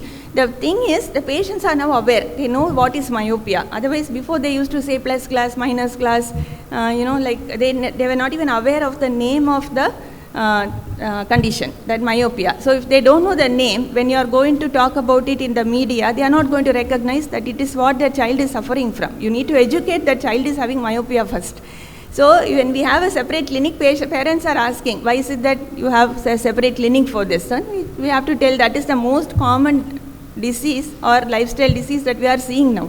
And we need to concentrate on the common things rather than something which is very uncommon. And in May, we had around 1,000 patients entering our myopia clinic just last month. And but the thing is, it's kind of overwhelming our capacity now, because we have to do a lot of tests for each of these patients as compared to what we were doing before. The test for each patient takes a minimum of 3 hours, or however best we try to do it. Even now, most of them are opting for the single vision glasses, small percentage on control glasses or atropine. And this is a study we did now for last month, 1,000 patients who came for follow-up who are using single vision glasses. With the average age of this was 13, average duration of follow-up is 9 months, 10 months. And we were surprised to see that 67% had to change their glasses. They are using single vision glasses, and a couple of them are on atropine. Only 26% are maintaining the same power over 10 months. So this definitely means that we need to offer something, because most of the children on single vision glasses are progressing. That I think everybody will agree that nobody says that they wear single vision glass and it says the same. Every single patient, most of them are progressing. So the Zeiss MyoCare lens has been recently introduced, and it is based on the CARE technology, that is cylindrical annular refractive elements. The design aspects will be told by the Zeiss group in the next presentation. We did a pilot study starting from the end of January with around 12 patients, and these are the patients to whom we have given the lenses. It is a very short follow-up period, I agree. It's been only 4 months, but the axial length progression has not been seen in any patient except 2, one of which is a parent who's, both the parents are myopic, the other one is a very studious child. But in the others, the axial length has not really progressed over 4 months, but it's a very preliminary study, and we have to keep them under follow-up. But the initial results look very promising on the lens design. And this is another thing which we are trying to do. The Zeiss are trying to develop an app called the Myo Consult, which will help to give a predictive analysis based on the Indian population. We are waiting for data on Indian population. Currently it is on Southeast Asian and Caucasian data. So you can add the patient, and then it will give the measurements, analysis and recommendations and progression report, and you can also save. The problem is we don't have Indian data. They are wanting at almost 70 to 80,000 is the number they are looking for, where you want the data regarding patient age, the refractive error and axial length.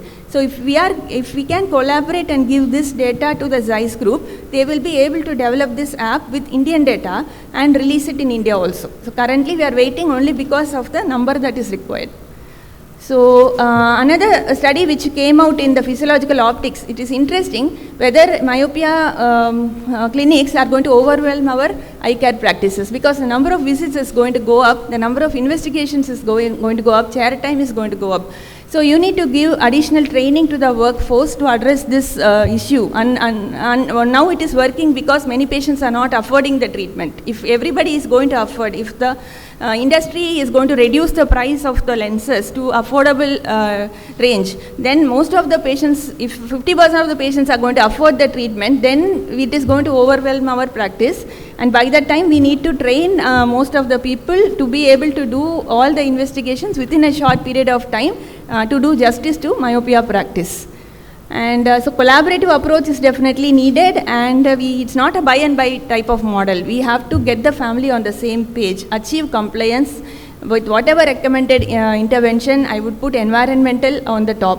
And no one treatment is 100% effective in all patients. It's very much a case-by-case basis, and further research is underway to guide therapy for combined therapy approaches. Currently, it is in the nascent stages, and we should not get discouraged because new information keeps on coming and we get confused ourselves. To sum up, it takes like dedication, knowledge, teamwork, new equipment, educate the families about the importance of taking action, because this is the need for the future of our youngest patients. Thank you. Thank you, ma'am. And I would request Dr. Yasin to please hand over a bouquet to Dr. Sandra Ganesh on behalf of OSWB.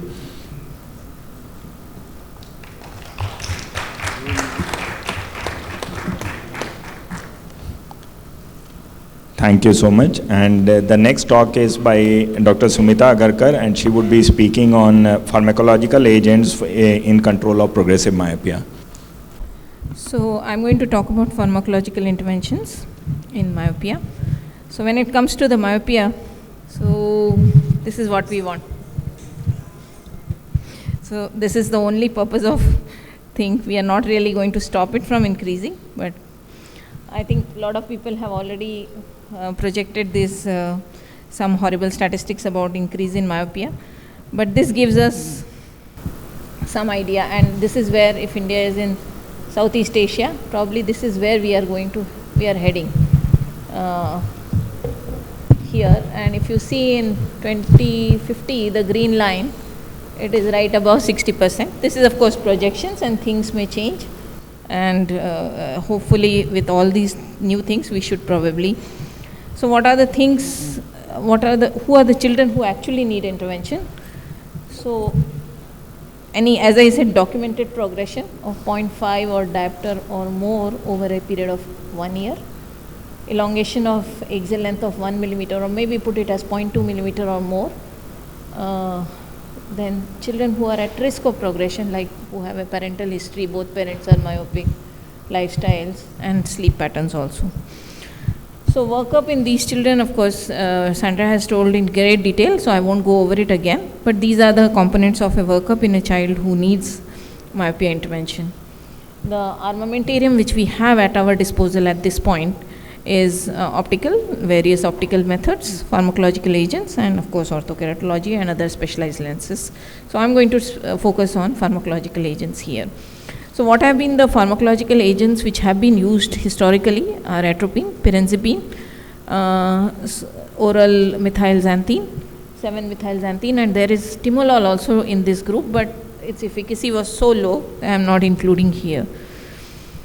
So coming to the atropine, which has the maximum body of knowledge as well as body of literature and research.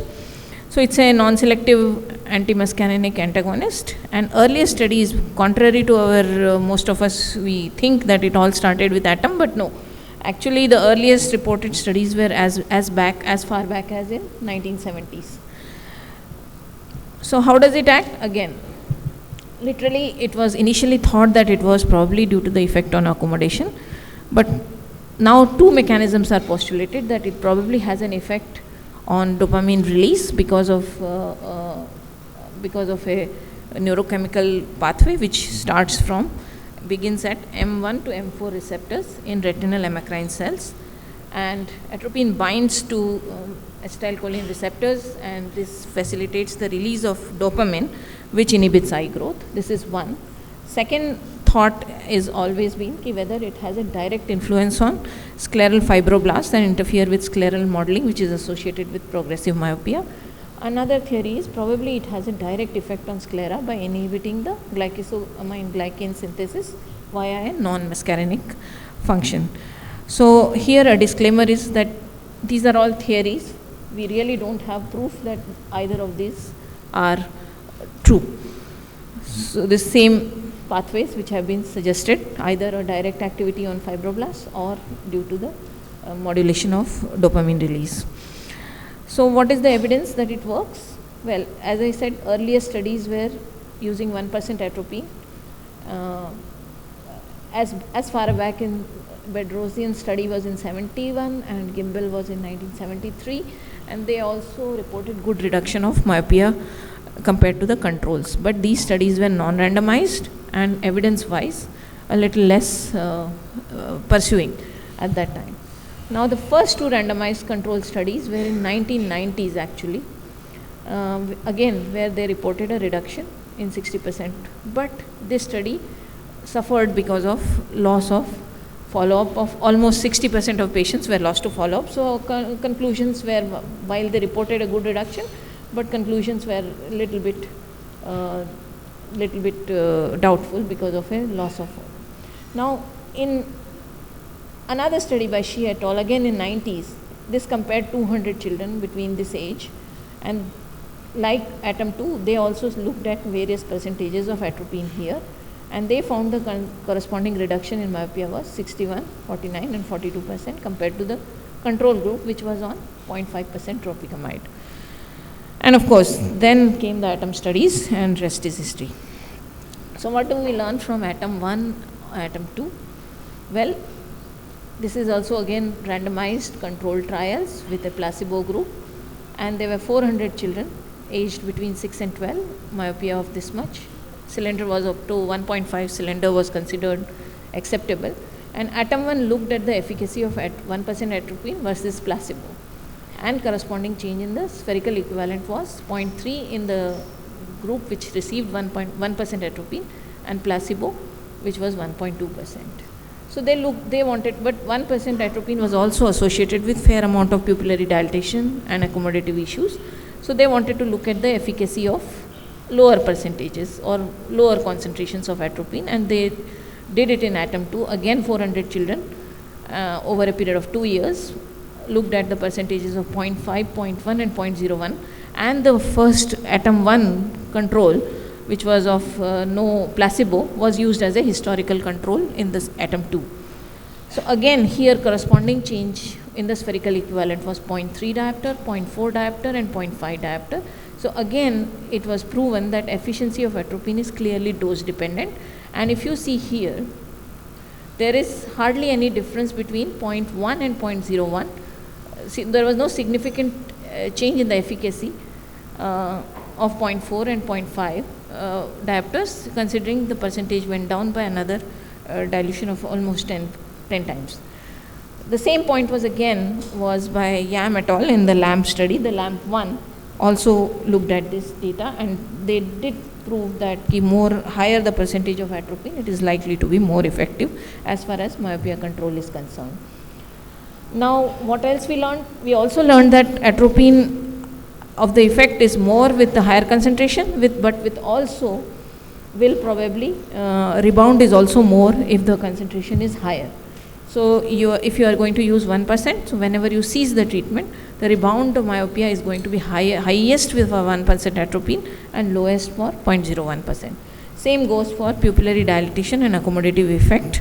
And most of these children are school going, and since 1% cuts down their accommodation as well as near activities, they required a correction using both a progressive as well as a photochromatic lens, which significantly increases the cost.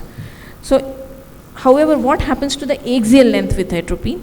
Now with low concentration atropine, 0.01%, which we are most frequently using, it does not correlate very well with the change in the axial length. So your spherical equivalent control shows much better control with atropine, but not really the elongation of the eye with atropine. And I think this elongation is seen, the effect on stopping the elongation is seen better with higher concentrations of atropine. But higher concentration of atropine also has its own set of problems, as I mentioned in the first 2 points here. So does it really change your myopia dynamics? Since we are saying that myopia progression is because we don't want too many high myopes later, and it's really not changing the and most of the myopic damage is because of the elongating of the eyeball. So does atropine work there? That's we don't know yet. Maybe in another 10 years you will have more knowledge on that. But the commonly used low concentration atropine actually does not have that much effect on stopping or retarding the axial length elongation. At least that's the data which is coming out from most studies now. Now there is again a problem of non-responders. 10 to 15% of children in any population, including eye atom or atom 1 and atom 2, an Indian study also, are poor responders. These children, poor responders, are likely to be younger, are likely to be higher myopes, and often have both parents who are myopes. At present, there is no consensus on how to deal with non-responders. Should you increase the percentage of atropine? Should you increase the frequency of low dose atropine? Or should you use it with a combination of another therapy like a lens or a defocus glasses? There is only one study which is again non-randomized, but Nucci et al. Have just study published last month in February, and they found that combination works best compared to switching. Instead of switching to the therapy or increasing the frequency, the combination using low concentration atropine along with glasses probably works better compared to atropine alone. Now what are the side effects? Well, blurred near vision and photophobia, again more common in higher percentage, not so much with lower concentrations. Allergic reaction to the atropines. But so far, with cumulative world experience of almost 15 years of atropine, there has been no significant adverse effect which has been reported so far. Long-term effects of atropine, blocking of scleral fibroblasts, we don't know. Now coming to who shouldn't be prescribed atropine. So children with other refractive errors like astigmatism, atropine has no role. Children who do not have documented progression, because if they are progressing less than what is considered an indication for treatment, there is no point in giving atropine because it's not going to go down below that. Syndromic myopia like Stickler's, FEVR or Marfan's, where myopia is due to mechanisms which are not really elongation of the eye, again atropine has no role or very limited role. Same goes for myopia associated with pseudophakes. And myopia associated with prematurity, again the mechanism is not really axial elongation but due to changes in the lens power, and probably there atropine should not be prescribed. Is there a role for atropine in pre-myopia? Now who are pre-myopes? Pre-myopes are children who have refractive error less than +1 diopter at between say age of 6 and 12. So they are, again there are no clear definitions on this, but generally pre-myopes are defined this. So should you give atropine preemptively in children who are at risk? There is one study which is retrospective data, and they did find that myopic shift was 0.14 in children who were given 0.25 atropine compared to 0.58 diopter in control group who did not have any other therapy. Again, LAMP2 was also a randomized trial which looked at the effect of low dose atropine in pre-myopes, and at the end of 2 years myopia incidence was 28.4% in children who received 0.2 atropine compared to 0.05 atropine, where the myopia, where the incidence of myopia, means new myopes who became myopes over a period of study, was 45, means 50% of children became myopic, and in placebo group it was 53. So what looks like from this, because it's a randomized control trial, the evidence is more kind of believable, is probably that 0.01% atropine, which is most freely available, probably has very little effectivity as far as delaying the myopia onset is concerned. So if you are looking at children who are at high risk for developing myope, probably you have to go for 0.02 or 0.2 as that with all its antecedent side effects. Now, just to complete the thing, this is 7-methylxanthine has also been tried in children with orally. It is an oral adenosine antagonist. Only one human study in Denmark was done. It slows down both elongation and progression, but relative effect is small compared to atropine. It is less effective in children who are progressing rapidly. But safety profile has been established, so probably it's safe to give, but there is no other study which is available in other racial groups to say yes and no for this. It's only one study in Denmark, and there it showed moderate effect in children who are moderately progressing, not yet available in India. Pirenzepine, again, 2% ophthalmic gel was used. It is also works something similar. It's an anti-muscarinic agent, but it is selective and not non-selective like atropine. It was used in 2 RCTs and did report 40% reduction in myopia progression at 12 months of follow-up. Children had difficulties with accommodation and mild mydriasis, but unfortunately again not available, and no further trials from any other set of people. Thank you very much for your attention, and I would like to invite all of you for this grand rounds, which is on pediatric ophthalmology. It's a case-based, and Jitendra is organizing this year, and it's very interesting, mostly clinical program, and not really, no lecturing is happening in this program. Thank you, ma'am. And just one question about this. What about pseudophakic children with progressive myopia? Again, we have no data on it. I think you only presented a small series of pseudophakic patient, and it was working. It did look, because the mechanism of action is elongation of the eye in those cases, so probably it will work, but no published data as yet. Okay, thank you. So I would think request... It presented in AIOS1. So yes, it is a little bit peer reviewed, but not published. I would request Dr. Sujata Guha to please hand over the bouquet to Dr. Sumita Agarkar.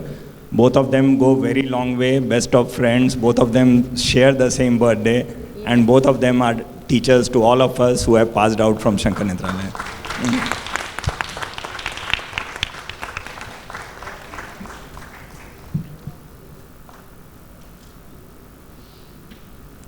Thank you so much, ma'am. And next would be Dr. Jitendra Jethani, who will be speaking on spectacle options for myopia progression, Indian experience.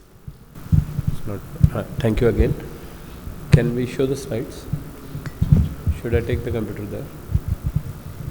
Yeah. So basically, now the stage is set to talk about. We have seen one intervention which Madam spoke about, which is atropine, which retards the progression of myopia.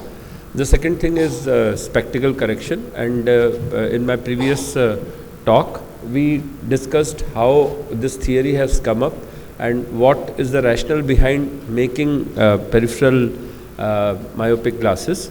So this was this is taken from the 2010 article of Earl Smith 3, where he said that optically imposed defocus. So these are the follow-up articles. The first article was in 2007, followed in 2009, followed in 2010. So what they have done is, experimentally they have done optically imposed defocus, and they found that this was also increasing the peripheral size of the eyeball. And that is where this was the theory. These are the photographs taken from their own article of 2010. How do they work? They work by, as we discussed before, this is the control eye, this is the treated eye, and this is how this particular part of the eyeball is growing when they are giving an optically imposed defocus. So this is the first lens, which is DIMS. DIMS is defocus incorporated multiple segments. What this lens has actually, central 9mm clear zone and peripheral multiple segments of plus 3.5 diopter. Similar lens is from another group, which is Essilor, and they basically have peripheral rings, peripheral lenslets are there. And then this has come up, which Dr. Sandra spoke about. Essentially all the three lenses are basically based on the fact that there is a peripheral hyperopic defocus which is being converted into peripheral myopic defocus. This is the whole discussion, talk and theory about. whatever is peripheral defocus is being created into myopic defocus, and our good old friend PAL, which is peripheral add-on lenses, which we talked about, the progressive glasses, the progressive lenses. So what this lens has, peripheral distortion, at least in the superior part of your retina there will be peripheral defocus, and in these two things there will be peripheral distortion. So in a lot of patients where we give atropine, higher concentrations of atropine, and patients do complain of problems of near vision, we put them on peripheral add-on lenses, and this in our practice has worked well. These are some of the articles from multiple, they have, all of them have published their own research work. The maximum data is of course from DIMS, because that was the first lens which came in 2016, and then there have been publication by all the three companies. This is basically a head-on comparison between DIMS and HALT, that is what they call. So the first table is basically, these are two different studies. This particular study, the reference is from Bao et al., and this HAL study is basically Lam et al. So at least on paper both of them are working. On paper HAL or HALT or Stilest Essilor is working better. Here you can see the axial length change. This particular study is the study which I am showing you. So there are basically, what we are doing is we are trying to take data from multiple studies. In this study they did a head-on comparison between HALT and DIMS, which is 0.17, 0.27. So DIMS did not work as much as HALT. Bao et al. Suggested a axial length change of 0.13, and Lam et al. Suggested a change of 0.11. So as per the data from the company, both the lenses are good. As per from this particular third study, the data for HAL is better than DIMS. This article I am not discussing, but this is a wonderful article if you are interested into further venturing into how these lenses, what is their optical characterization. There's a wonderful article. There's a free article on web. This is basically, it goes into the optical design and how exactly it creates a defocus. It shows how the wavefront pattern changes. So it's a good article. It's a good read. It just came a couple of months back. And our experience with spectacle control, so we basically divide our whole thought process as a primary therapy. We do not have many patients. I think I have only a couple of patients as primary therapy because of the cost involved. We discussed this. These are the indications as a primary therapy. Peripheral refraction is difficult. So it is difficult to establish that these particular patients have peripheral hyperopic defocus, which should be corrected. As a secondary therapy, we can either use it as an add-on to the existing therapy or as a replacement therapy, which means that you stop a particular therapy which patient is undergoing and start a new therapy, or you can start as an add-on. Most of our work is on add-on to the existing therapy, and we have seen and discussed this. This is just a follow-up slide. So there are two questions which we have to ask whenever we talk about spectacles and atropine. First is whether they affect each other and whether it is safe to use them together. As Sumita madam said that there are not many studies on two approaches being used together. This was an article which was published in 2022 September, where they showed that you can use DIMS with atropine, and there's an article which madam showed that they have concluded that you can use both therapies together. This we presented in Cochin this year, where we tried to show that we had around 10 children who were non-responders to atropine, in the sense that their progression reduced, but the progression did not go to the responding level, which means that pre-atropine, before we started atropine, the progression was 0.76 diopters. And then pre-DIMS, which means after giving atropine, the progression reduced to 0.68, but still it was not less than 0.5. So we wanted to further reduce the progression, and post-DIMS it went to 0.24. So it's not just the DIMS which is making the difference. It is basically a study which is on add-on. So both are being used together. We should not take this as a success of DIMS. We should take it like when atropine together with DIMS gives this much amount of progression, but this is in 8 patients. 2 patients still progressed beyond 0.57. So as we have been discussing that, we really don't know what is working 100%. You may do both things together. It may still not work in most of your patients or all the patients. Some of the patients it would work. So if we take these 2 patients also into consideration, the mean progression reduced to 0.39. The reason why I separated this was to highlight the fact that patients may still progress, because if I show this data of minus 0.39, then it would be pretty obvious that DIMS works with atropine in all the patients. So we have to see if there were patients who were progressing despite DIMS and despite atropine, and what is to be, what is the factor which plays here is environmental factors, as Dr. Sandra said, as Dr. Sumita Madam said, as most of us said, that it is the environmental factors which have to be controlled. So probably those were still working when the progression was still being seen. So this was, what I would suggest is that all of us should start doing peripheral refraction. That would give you a good insight. This was from the data which we presented. So we just wanted to show that, we prescribed glasses in non-responders. So it was mainly an add-on therapy. It was with atropine we gave DIMS and not as a primary therapy. This is in last few years, the numbers are very small, mainly because I run a private practice and mainly because the cost of the lenses is too high. This is the progression with DIMS, progression with HALT. In our hands, it has been almost same. In fact, in our hands, both of them are same. And so glasses may be used as an adjunct in treatment, and cost is an important issue. It may not, at least in my practice, it may not be the first line of treatment, but it is a good add-on treatment option which should be taken into consideration. So we will be waiting for a larger study from Arvind or from Shankar Netralaya. Yeah. I'll just take a.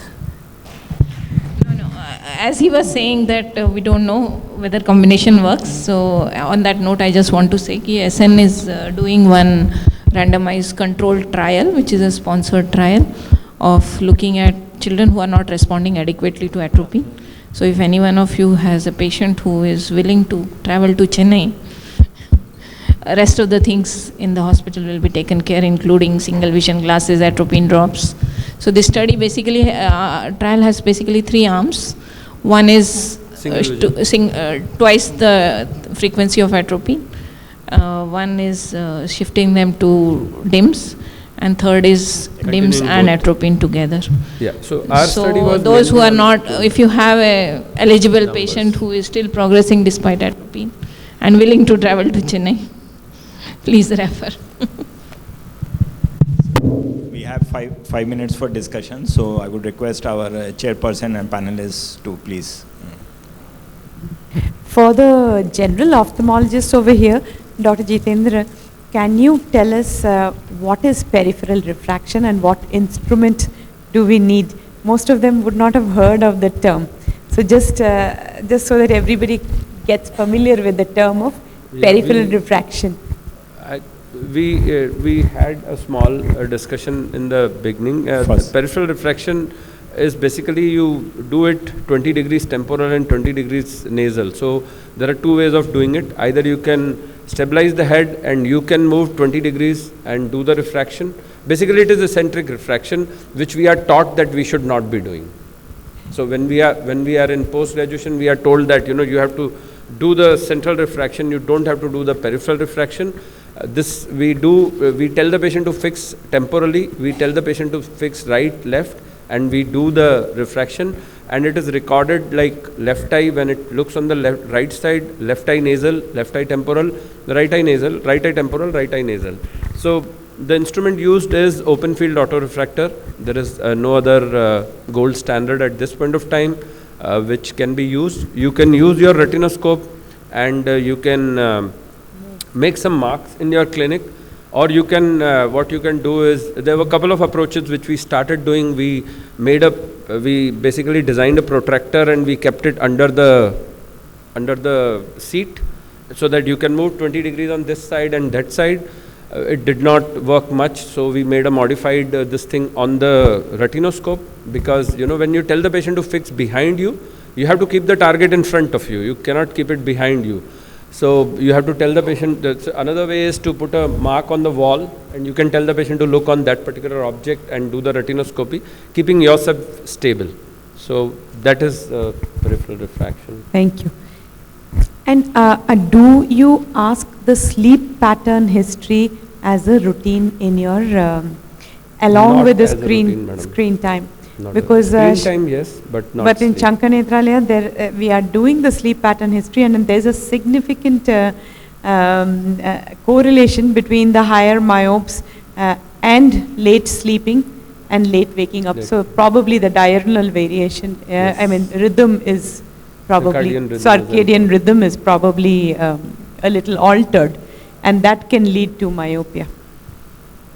I think it's a very nice presentation, Jitendra. And one point I think need to be discussed, that how outdoor activity helps in controlling myopia. What are the theories behind it? So there are multiple theories. Yes, that is to be told to everybody, that why it is so important. In the earlier days, as Madam shown in her presentation, that it was accommodation which was thought to be the problem of progression of myopia. Outdoor therapy helps by, you can look at a distance, because once you are outdoors, outdoor means that you have a distance target to fix. You are not ending up into having accommodative spasm. Basically, you are looking at a distance, looking at a near.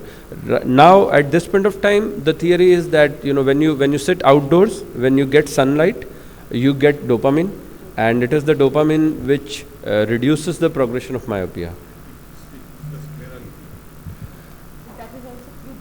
That is what it stiffens, means it basically modifies the GAG, glycosaminoglycans, and that is how it.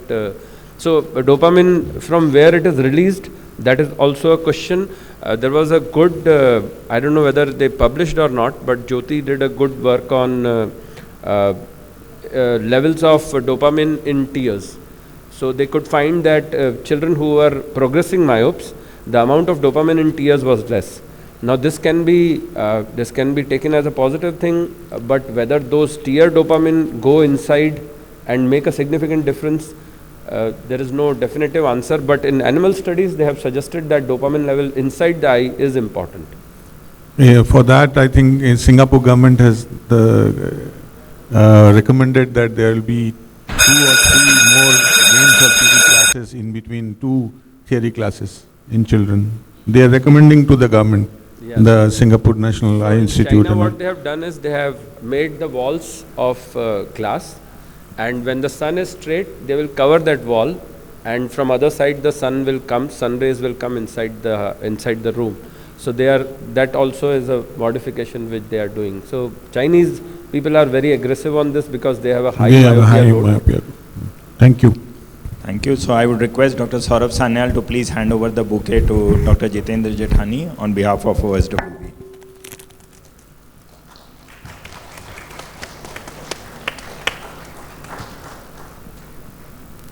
Photo.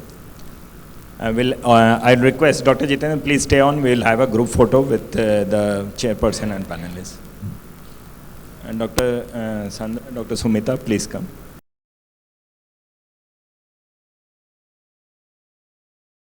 We have 5 minutes. Dr. Arup Bhaumik has told that we have just 5 minutes coffee break before we start the next session, and we'll rejoin here at 11:15. Good morning once again. So first of all, good morning to all esteemed doctors here. Let me introduce myself. My name is Rathindra Dhar. I take care of training function in Carl Zeiss Vision Care. On behalf of Carl Zeiss Vision Care, first of all, I would like to thank the entire OSWB team, especially to Dr. Arup Bhaumik for giving us that opportunity to talk in this forum. And at the same time, I would like to thank Dr. Chandra Ganesh, who has spoken about the myopia clinic supported by Zeiss in Arvind Eye Hospital, Coimbatore and Madurai. Well, I'm going to talk about the myopia contribution or contribution of Zeiss in the myopia management. So when we look into the contribution of Zeiss in myopia management, it's a long relationship. So it's been almost 20 years we are into this field, and it's been it's been a long journey that when we are associated with many scientists and doctors across the globe. We got our first breakthrough in 2011 when we launched our first product in that entire industry called MyoVision Pro, but that particular product was developed only for Asia Pacific country like China, Japan and Korea. And the one more feather got added in our cap when we launched another product in 2018. The product was named as MyoKid, and this MyoKid is basically based on the accommodative lag, and this particular product is still there. So if in case the kid has an accommodative lag, these are specially designed progressive addition lenses only for the kids for the myopia management. But considering the increased prevalence in myopia, so we also had to change our design. We also had to redesign our lenses. And there is the theory which is right now talk of the town, that is the simultaneous competing defocus. So I think all of you know more than me right now. This simultaneous competing defocus is considered one of the most promising hypothesis or theory to control the myopia management, and there are a lot of options which are based on this particular theory. So when we talk about ortho-K lens, when we talk about multifocal contact lenses, those things are based on this particular theory called simultaneous competing defocus theory. So what exactly happened in simultaneous competing defocus theory, I'll quickly take you through. In any optical media which is based on the simultaneous competing defocus theory will have a clear central zone surrounded with the specially designed treatment zone or functional zone, and the functional zone will have a focus and defocus area. So when light travels through the functional zone, few image would get exactly on the retina and few image would get in front of the retina. And this is what the theory we are going to follow in our newly designed lens. So we are launching a new lens called Zeiss MyoCare. So this Zeiss MyoCare lens, we launched this product in India, it's been just about 2 months. So how does it follow the principle of simultaneous competing defocus? Before going to that, I will play a small video for all of your understanding that what exactly the Zeiss MyoCare lenses. Adventure, friendship, sound, caring. A large portion of what they learn and experience occurs through their eyes. That's why every little detail of every single moment counts. The prevalence of myopia progression is becoming a serious problem, especially in Asia. Zeiss has been serving the Asian market with myopia research and cutting-edge lens solutions in the management of myopia for over 20 years, leading the pursuit to manage myopia progression.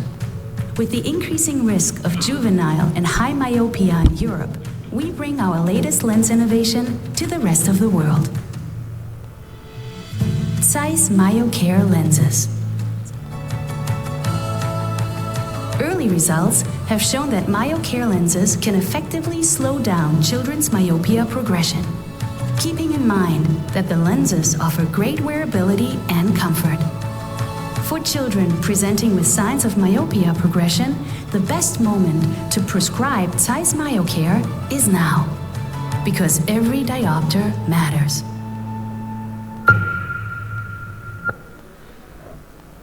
Okay, so as I said that let us quickly see that how does it follow the principle of simultaneous competing defocus. So MyoCare lenses are based on two technologies.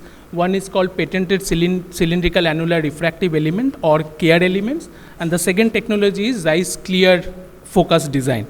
So let me talk about the patented cylindrical annular refractive element first.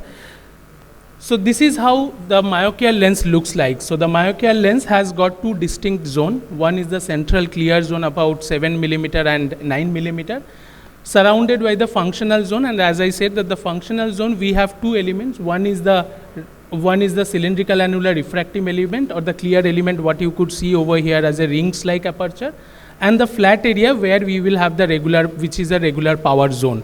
So how does it work? So when light travels through the center part of the lens, it gets focused exactly on the retina, whereas when light travels through the periphery of the lens, the rings-like aperture would have the specially designed power over there, and the mean addition power in each rings would be around plus 4.6 diopter. So when light travels through the rings-like aperture, the image gets focused in front of the retina and the myopic defocus would be induced, whereas when light travels through the flat area, it gets focused exactly on the retina to maintain the clear vision. And I'm sure that all of you can understand this is a very complex optical surface on the front surface that we induce, and because of this complex front surface we would have little bit of aberrations also which will be induced in the lenses. And to tackle that, we have one more design, that is the Zeiss clear focus technology. So what Zeiss clear focus technology does, Zeiss clear focus technology is the technology as the back surface of the lenses. So the aberration that is produced on the front surface because of the complex design, that would be complemented by the freeform technology or the point by point calculation. So we ensure when light travels through the functional area from the rings, it would get exactly focused in front of the retina, or the myopic defocus would be induced. At the same time, when light travels through the flat area, the image should get focused exactly on the retina.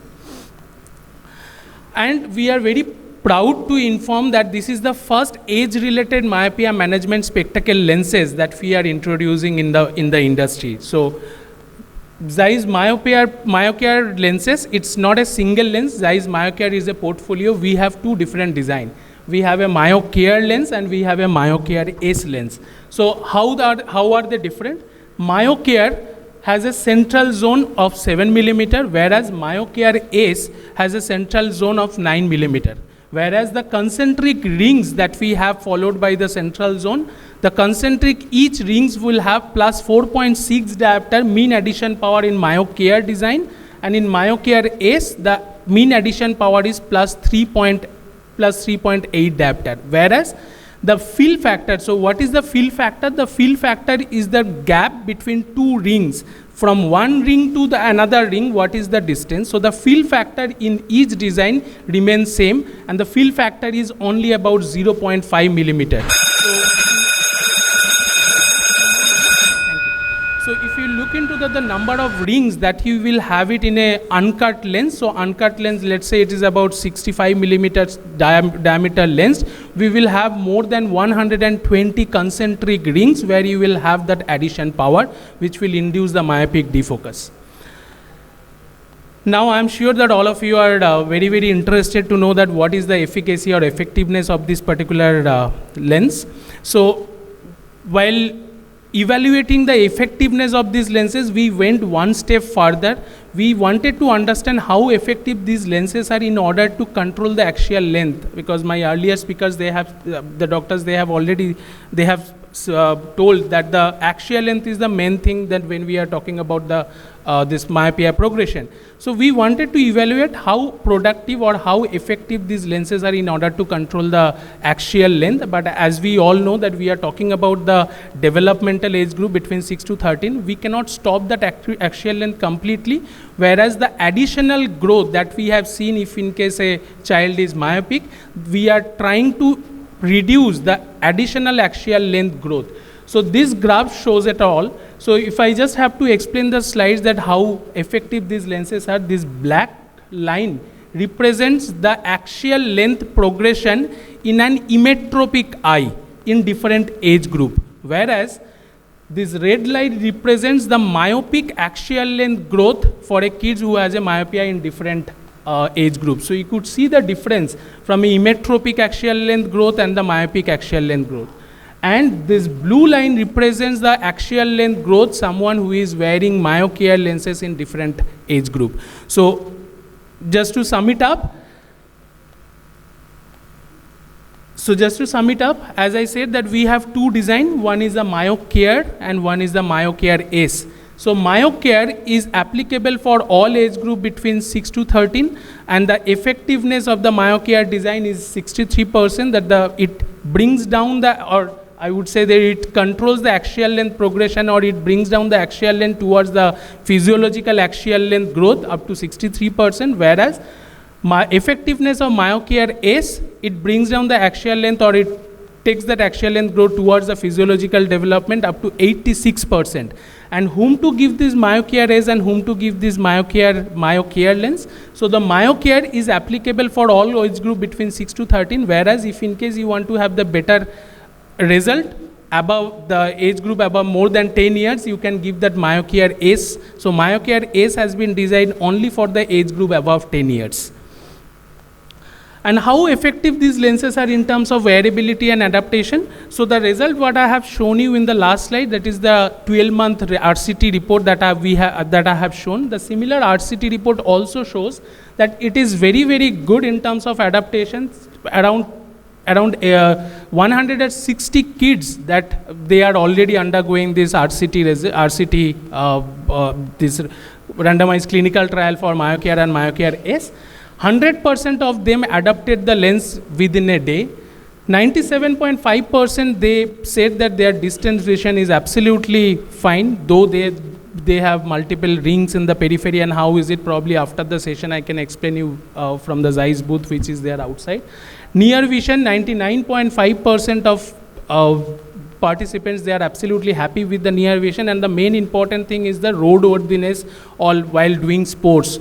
So 99% of the kids wearing Myocare and Myocare S, they are very happy in order to play sports or in order to do any other dynamic work wearing this Myocare and Myocare S lens.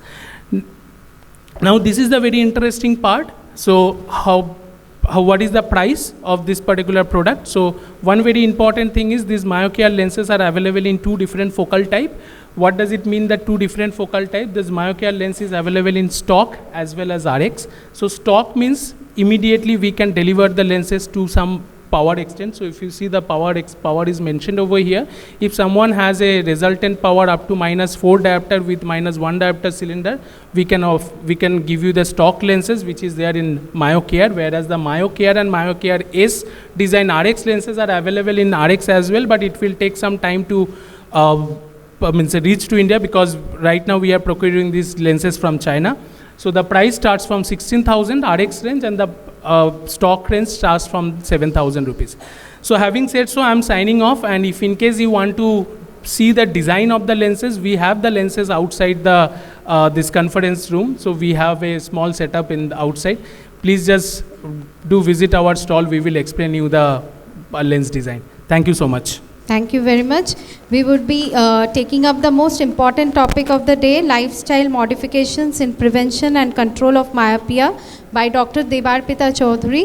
She is a pediatric ophthalmologist with the Disha Haya Hospitals. Please start. Thanks to Mr. Dhar, who nicely explained us all the types of the Myocare lenses. Can I ask one question before Debarpita starts? Sir, the average cost of where the Zeiss person has gone. So average cost is around 10-15,000 per lens. So if we start the treatment from 5 to 6 years up to 20-21 years, then probably as far as the theory goes and the experience goes, you have to replace the lens twice in a year. It means around 30 pair of glass. 30 into 15,000. What is the affordability range, and how the Indian community will bear this cost? So sir, sorry, you don't need to give answer right now. This is for understanding of the those who are very encouraged in today myopia conference, what are the solutions for the upcoming problem. This isn't first of all, I am not asking any no. just the thing is that we do have the solution for that, so probably offline we can connect and I will let you know that what do you have. Good afternoon everybody. Thank you SWB for giving me this opportunity. I am Dr. Debarpita Chaudhary, and I will be speaking on lifestyle modifications in prevention and control of myopia. I'll start with a problem statement.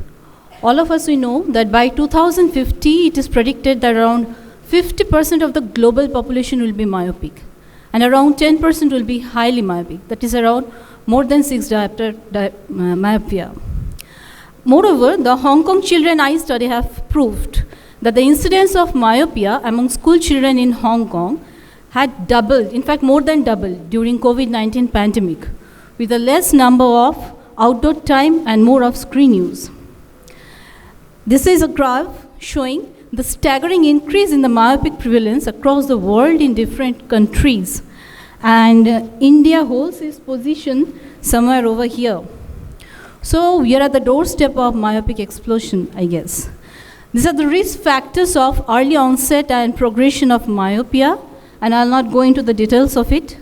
So my entire talk will be under the cover of these 8 headings, that is, outdoor time, task lighting, near walk, screen time, years of schooling, occupation, type of housing, and dietary factors. Let's come to the outdoor time or the sun time first. Saxena et al. Had found that when the outdoor activity was more than 2 hours per day, it was found to be significantly associated with a protective effect against progression of myopia. So we should advocate at least children should spend 2 to 3 hours per day outdoor activities, especially if one of the parent is myopic. Zhang et al. In their study had found that in 6 to 12-year-old age group who spent 11 to 15 hours a week outdoor activity, they had a very fewer newer case of myopia. This was the caption by the Singaporean government myopia prevention program, which already has been talked into. Like in 2001, the Singaporean government had conducted a myopia prevention program of public education and vision screening starting in preschool. And when other Asian countries were trying low-dose atropine and eye exercises, Singaporean government had clearly stated that the most successful intervention was to get the children involved in outdoor activities if you want to reduce the myopia. So keep myopia at bay, go outdoor and play. So we should boost daily outdoor time. So far we are talking about the small children, let's talk about the young adulthoods. Studies have shown that spending more time outdoors during childhood was associated with reduced risk of myopia in young adulthood, and spending more time adulthood in little adolescence and young adulthood was associated with reduced risk of late onset myopia. A larger trial in Guangzhou had found that adding 45 minutes of structured time outdoor each day was associated with 25% reduction in new cases of myopia. So why we are emphasizing on outdoor activities? What are the reasons? First, because of high ambient illumination. Secondly, uniform dioptric field. Third, relaxed accommodation. Fourth, decreased pupil size and increased depth of field. Fifth, most importantly, dopamine release.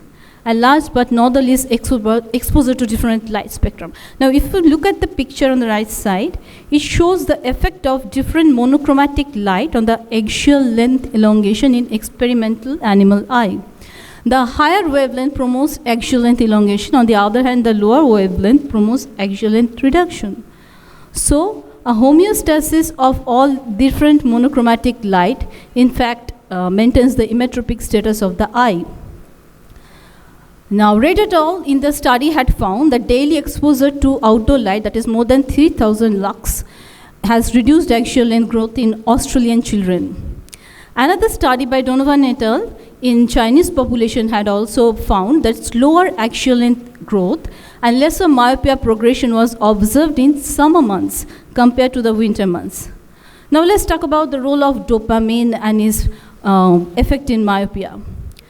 Retinal dopamine gets released from the amacrine cells and interplexiform cells of retina in response to outdoor light, and acts as a stop signal for homeostatic control of myopic eye growth. It has several receptors across different layers of retina, and it is postulated that the homeostatic control of eye growth is mainly done by these two receptors, the D1 and D2 receptors. D1 promotes hyperopia, on the other hand, D2 promotes myopia. Let's talk about another very crucial modulator of circadian rhythm in maintaining myopia status. Like, it has a reciprocal relation with the dopamine. When dopamine gets released in response to outdoor light, the level of melatonin gets suppressed. And as Sujata ma'am already had said, that the higher level of melatonin is found more in myopes, especially in the morning hours. So a balance of both are very necessary to maintain the emmetropic status of the eye. We all know that vitamin D level gets increased in outdoor activities, but how it acts? Actually, there are two postulated theories are there, that the vitamin D high level may inhibit myopia. First, it regulates the growth of the sclera, and secondly, it adjusts the smooth ciliary muscles. So far, we have been talking about all about the outdoor light and outdoor activities. Let's talk about the task lighting. What is task lighting? Task lighting refers to the artificial light that increase illuminance for activities like reading. And unfortunately, most of the household lights are significantly underlit. That causes eye strain and other problems. So proper task lighting is important. Coming to another very important aspect of myopia progression, that is a near walk.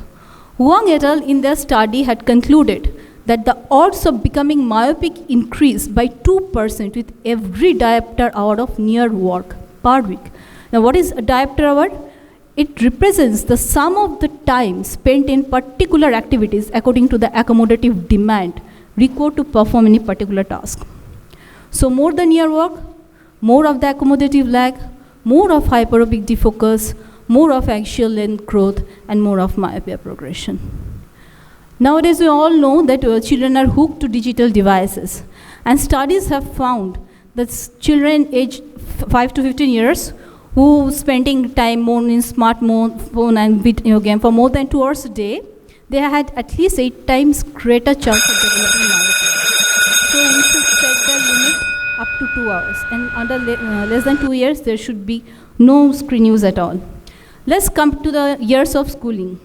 Guaza et al. Had found that both the prevalence and severity of myopia were higher among those who had more year of formal education. Like if you look at the graph, those who didn't complete high school had low myopia in compared to those who had completed graduation or professional school.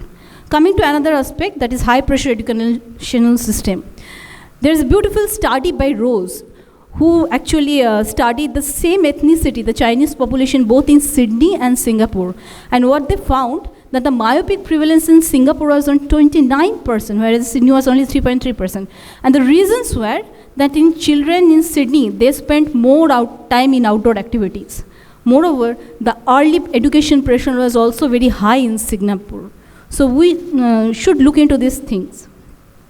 Another finding by Guaza et al. In their study had that related to occupation and myopia, that the white-collar job people are more myopic than the blue-collar jobs.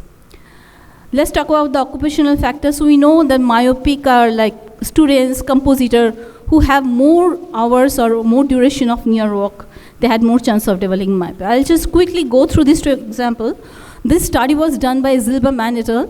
In Israeli Talmud student. And what they found, that the prevalence of myopia is so high in these students because of, one, they had a sustained near vision activity, and secondly, because of the swaying habit during study that caused actually changing accommodation. Another study by Kramer et al. Had found that girls involved in textile industries who were looking for the waving fault in moving textile, mark them and repairing them, they had a high prevalence of myopia, and their myopia progressed even up to 35 years of age. Let's talk about the urban and rural population then. Be the Poland study, be the Indian study, all these studies have clearly concluded that the urban population had more myopic prevalence than the rural one. But coming to the socioeconomic condition, the jury is out on this one. Some study like So et al. Had found that hyperopia was more higher with a low annual household income. On the other hand, Tideman et al. Had found that children with low family income were more myopic. These two interesting studies have found that housing type is also independently associated with myopia. Like if you look at this graph taken from Yu et al., it shows basically the myopic percentage in one side and the floor on the other side. So those who were like higher floor occupying children, they had a more chance of myopia, whether it was school days or weekends. So housing type like urban level and higher level, all these are like myopia progressive factors, with the lower floor had a protective. I'll come to the last part of it. Madam already talked about the oral 7-methylxanthine and its role, and some studies are going in Denmark. But at the right now, some topical caffeine drops are also going, studies are going in animal model. But honestly saying that all the factors doesn't matter with the incident of myopia. And a recent analysis on National Health and Nutrition Examination Survey done in United States have clearly stated that neither BMI, non-nutritional factors like serum glucose level and caffeine intake associated with refractive error or myopic status. So to conclude, these are the environmental modification for delaying myopia onset and progression, like improving access to natural light, improving outdoor time, reduction of the near walk and reduction of screen time, lowering of educational pressure, occupational factors, housing, and dietary factors. Maybe all these factors may help us to fight against the myopia progression. Thank you so much. Thank you, Devarpita, for that detailed presentation. I would request quick comment from Dr. Shubhashish Nag and sirs, Dr. Parag Mukherjee. Our next speaker. Yeah, that was a very, total talk where the occupational lifestyles and habits were all covered. From what we can gather, all the vices of modern life do have a chance to increase myopia, except maybe coffee. Yeah, that's a very controversial topic actually. So we all know that, and in our daily practice we find the parents complaining, Dr. Babu, you should tell our children. But when you ask them, they are the ones, they are giving the screen to the children so that they can feed their child without any problem. So these are the things which should be on the social media, which should be taken up by the government if possible, and of course by us and our NGOs. Yes, very true. Thank you. Yeah. May I ask a question? Yes, sir. Dr. Chaudhary, that was a fantastic presentation. Thank you. Number one. Number two, this question is not directed to you. It is directed to all of you who are sitting on the dais. It is directed to all of us who are in this hall. We as members of OSWB, can we form an advocacy group to advise the government, to advise the education system of what is right and what is wrong? Because without pressure, all that we are discussing in this hall is going to be lost. This is something we will take back to our clinics, but this is not going to go down into society. It is not going to percolate into the parents and the school teaching system that exists at this point in time. So can we as OSWB do that?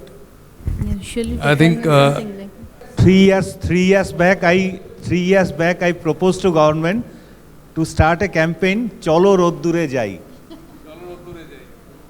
I proposed and I am yet to get a positive response from Swasthya Bhavan. I think at least the advocacy should follow at least one strong point that every student going to school should have at least 1 hour of outdoor activity. And that is very much feasible. School, because all these myopics go to school, and at least 1 hour of outdoor activity is very much feasible at school, and that can take away a lot of risk factor. We have evidence ready.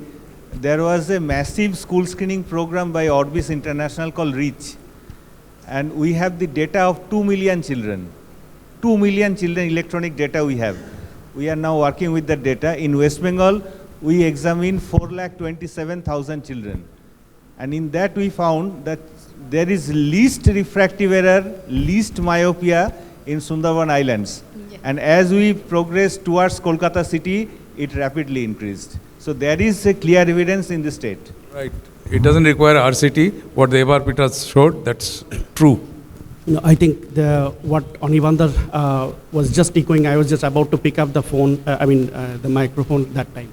So now the most important is that whenever you are in a clinic, so if you give the data of 11 hours in a week, what she has, so if we ask the parent for doing that, then immediately the next question, Doctor, আমরা শুধু শনি রবিবারে যদি 5 ঘন্টা করে বাইরে নিয়ে যাই তাহলে কি হবে?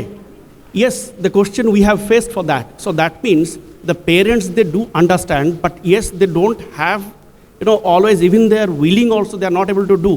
So it is, if you think for that majority of the, from Monday to Friday, the 6 to 8 hours is the school time. If you add on 1 hour of travel time, so it goes to near about 8 to 10 hours that they are outside. And in daytime, the majority of them is there, it is out of control of the parent. So without involvement of the school, this is not possible. So that we have to understand it, and then we have to formulate it. So the advocacy is fine. So probably in the next level, with the more of an Indian data is needed for that probably. And with that, convincing government and the education department is one of the most important step we need to, for long term, we need to follow it up. Is other than, atropine and this part is always there, but this is also, because this is a population-based preventable disease. Thank you. Anirban has given a right input. For your information, we are in contact with the education department for the school health program. Now, this is being pending only reason, you know, some kind of activities, the CBI and ED activities is going on, honestly speaking, so they are a little bit scared. But they are ready to go ahead with this myopia control program in the school health education. This is for information of our members. Thank you, sir. So starting with the other topic, very important topic, setting up a myopia clinic by Dr. Ipshita Basu. She is a pediatric ophthalmologist with Disha Eye Hospitals. Thank you, Anuradha. A very good afternoon to everybody. Just the discussion that we had makes my presentation very comfortable, because now we know what sir said. We need to take back something from this discussion back to our workplace. We need to understand that we've all come, young ophthalmologists, senior ophthalmologists, all we've come to discuss the first chapter that we've read in ophthalmology, a condition which was so benign that most of us, a decade earlier also, if I put up this topic, it would look like a glorified optical shop. But I thank everybody for being present here, because as all the speakers have emphasized, that it is a threat. It is a threat, yes. The prevalence, the way myopia is increasing, all of us, in our outdoor practice, we've at least seen 10 to 15% jump in the number of children who come to us. And as per the prediction, it is going to be 48%. That means 1 out of every 2 children coming to you will be having myopia. And it is not only, so all this data, when presented in a global scale by Holden et al., it shows a huge number, but we need to look into 2 facts. Number 1 is the number increasing, that is, we are getting more children, and the children are progressing.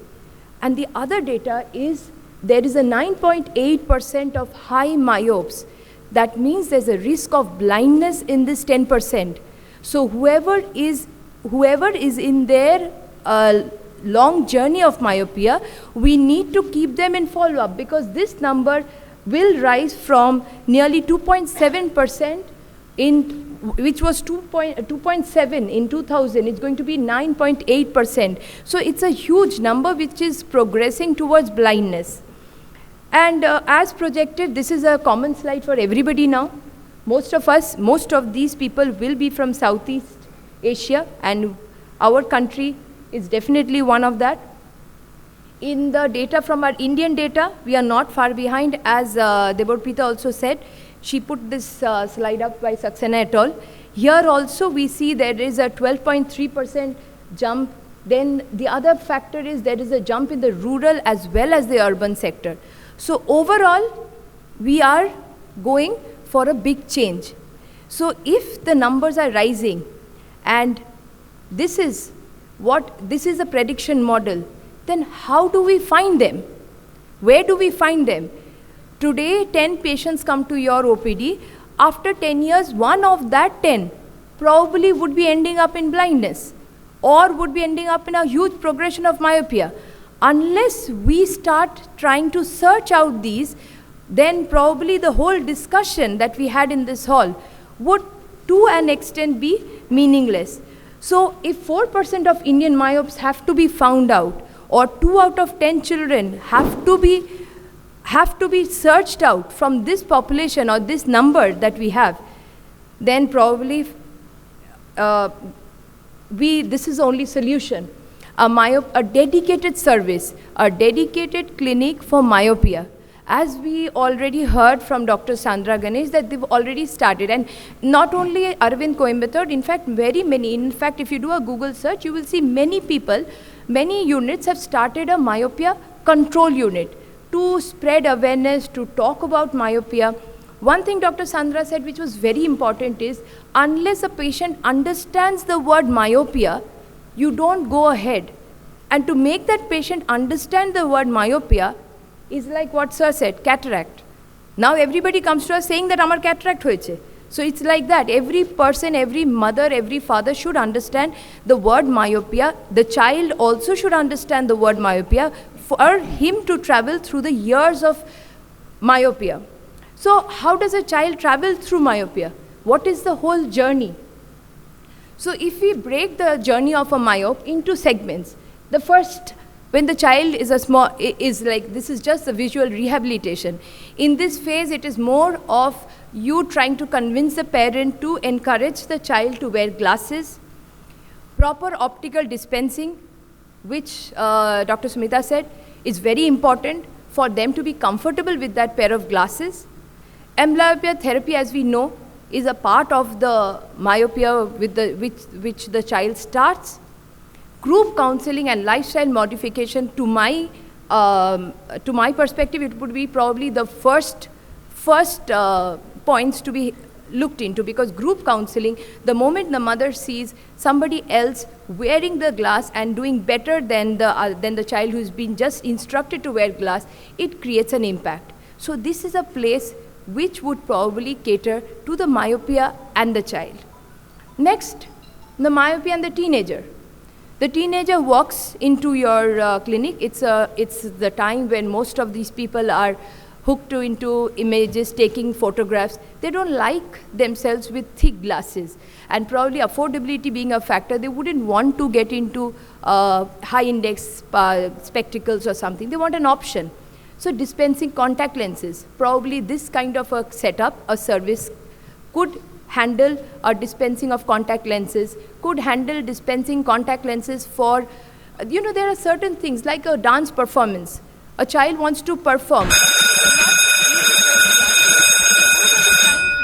the requirement of a contact lens comes for a teenager. A young adult no more wants to wear glasses. Where does the person, how do you find that person out? From that group of myopes who've been traveling from the age of 9 years, now the child, now he's a young adult. So myopia and the young adult, the journey of wearing contact lenses, screening for refractive surgery, and the most important, starting the peripheral retinal screening, which is an important tool in his future perspective. Then it's the adult.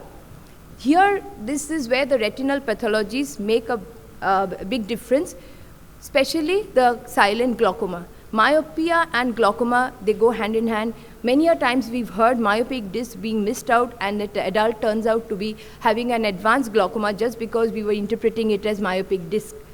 Similarly, retinal breaks.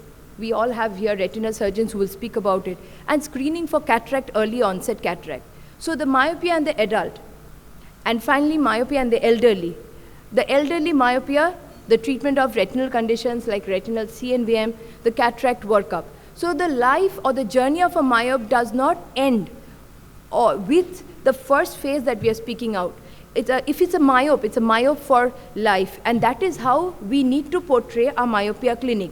So now our myopia clinic could have all the facilities in it. It could be a pediatric myopia, it could be associated with contact lenses. I do agree that all of us in our eye care services, we do have these elements integrated into the OP service. But once we isolate that and put it in a bracket which is specific to myopia, we raise the, so it's a dedicated outpatient unit to handle myopes, and dedicated staff, dedicated counselors to speak about myopia. So you are already making the patient aware of myopic changes, peripheral lattice, retinal lasers. At the same time, there are people who are handling them in progression of myopia. So I think this can, I'm sorry for the slide, the format, but I think the first important thing is the community awareness, the group counseling into acceptance of the condition, and rectification at every stage, starting from optical dispensing to getting laser or refractive surgery. And the biggest benefit would be the database for research. That is what Dr. Sandra highlighted, that in their clinic, initially they could not portray how much of myopes they were seeing, but once it was segregated into being a myopia clinic, the database was very transparent. And that is when we know what we are talking about. Starting from reporting to the government or talking about Indian population, we need the data, and the data will be missed if we have it in a comprehensive eye setup. But everything comes with a problem. What are the pitfalls? Yes, we need a separate unit. You could have done it in one chamber, where probably you'll have to split it into 2 chambers. You will have an additional manpower for counseling. empathy for the whole condition, optical dispensing. There are many pitfalls, but I think overall, our objective will be met because all this data, when translated into practice, means that we need to control myopia, we need to control the high-risk population, we need to identify them and treat them. And that might come only when we set up a dedicated service unit. Thank you. Thank you, Ipshita. It was a wonderful presentation. I would request a quick comment from sir. If it is a myopia clinic, would you recommend for a OCT for evaluation of RNFL or addition of a perimeter? Yes. See, we already have that in most of our eye care services. So if it's a suspicious disc, already in his 40s, early 40s or 40, and they've been on follow-up with us, and then you see an OCT RNFL, and then you definitely can figure out whether it's a myopia. Should it be included in the clinic or in some other departments in the hospital? Some other department can be involved. It will be a cross consultation so that you can, it's all under one roof, but a dedicated approach. So maybe this is the next big thing that we are looking into. Devashi sir, would you like to give some comment? I think this is the need of the hour, and just to answer Anirban, we had been working on this advocacy group since last 2 months. So I already spoke to Zeiss, and we are actually planning a bulk purchase on behalf of OSWB to distribute it to the members. So we are working on it, and perhaps if something positive comes out, I will be announcing it shortly. Thank you, sir. Moving over to the next talk, it is Hurdles of Myopia Practice in Periphery by Dr. Shuman Mukherjee. He is an associate professor with Malda Medical College and very renowned practicing pediatric ophthalmologist. Good afternoon, everybody. Respected chairperson, sir, eminent panelists, and my dear friends. And thank you, Anuradha, for giving me, and the OSWB also, to giving me the opportunity. Actually, I am practicing in Malda Medical College for last 7 years. Before that, I was in Kolkata. So I have a different group of patients catering in, seeing in Calcutta. But when I went Malda, there is a different scenario. And I suppose there are so many practitioners from the peripheral practice group attended this seminar. They are facing the same problem. So there are so many ground reality that we have faced in periphery. Number one, the first of all, is there the same, the myopia population is same in rural or urban populations? Because in our PG time, we think that the rural populations, they are playing in the fields. Already we have talked about 2 to 3 hours playing outside. So they may have a less number of myopes, but is not that. Just because post-COVID era, the use of smartphone is almost 100% in periphery, both in rural and urban population. Every time the parents come to us and told, ektu bolun na, mobile ta jate kom dekhe. They cannot convince their kid to stop using the mobile phones, particularly the young adults. And there are so many studies, and one study we have found where this data is confirmed that the rural population also has a very good number of myopes. And as per Devarpita's talk and Ipshita's talk, by 2050, it will be around 48%. So that is a real concern. And this study also showed that though the private school children has a higher number, but that does not mean the primary schools or the government school don't have the myopes. So what are the hurdles actually we face during our practice? There are so many hurdles, but something that should be addressed, number one is the limitation of awareness. When we first talk to the parents that your child has to wear spectacles, they almost, chashma, why? আমার বাচ্চা তো পিঁপড়েটাও খালি চোখে দেখতে পায়, This is sort of thing. They can see the near objects. Why should we use these specs? This is a foreign concept to them. Even they show that দেখুন mobile তো পড়ে দিচ্ছে. Why? This is the thing that not only the urban population, the rural population should be talked about where we are, but what is myopia, what is hypermetropia, like that.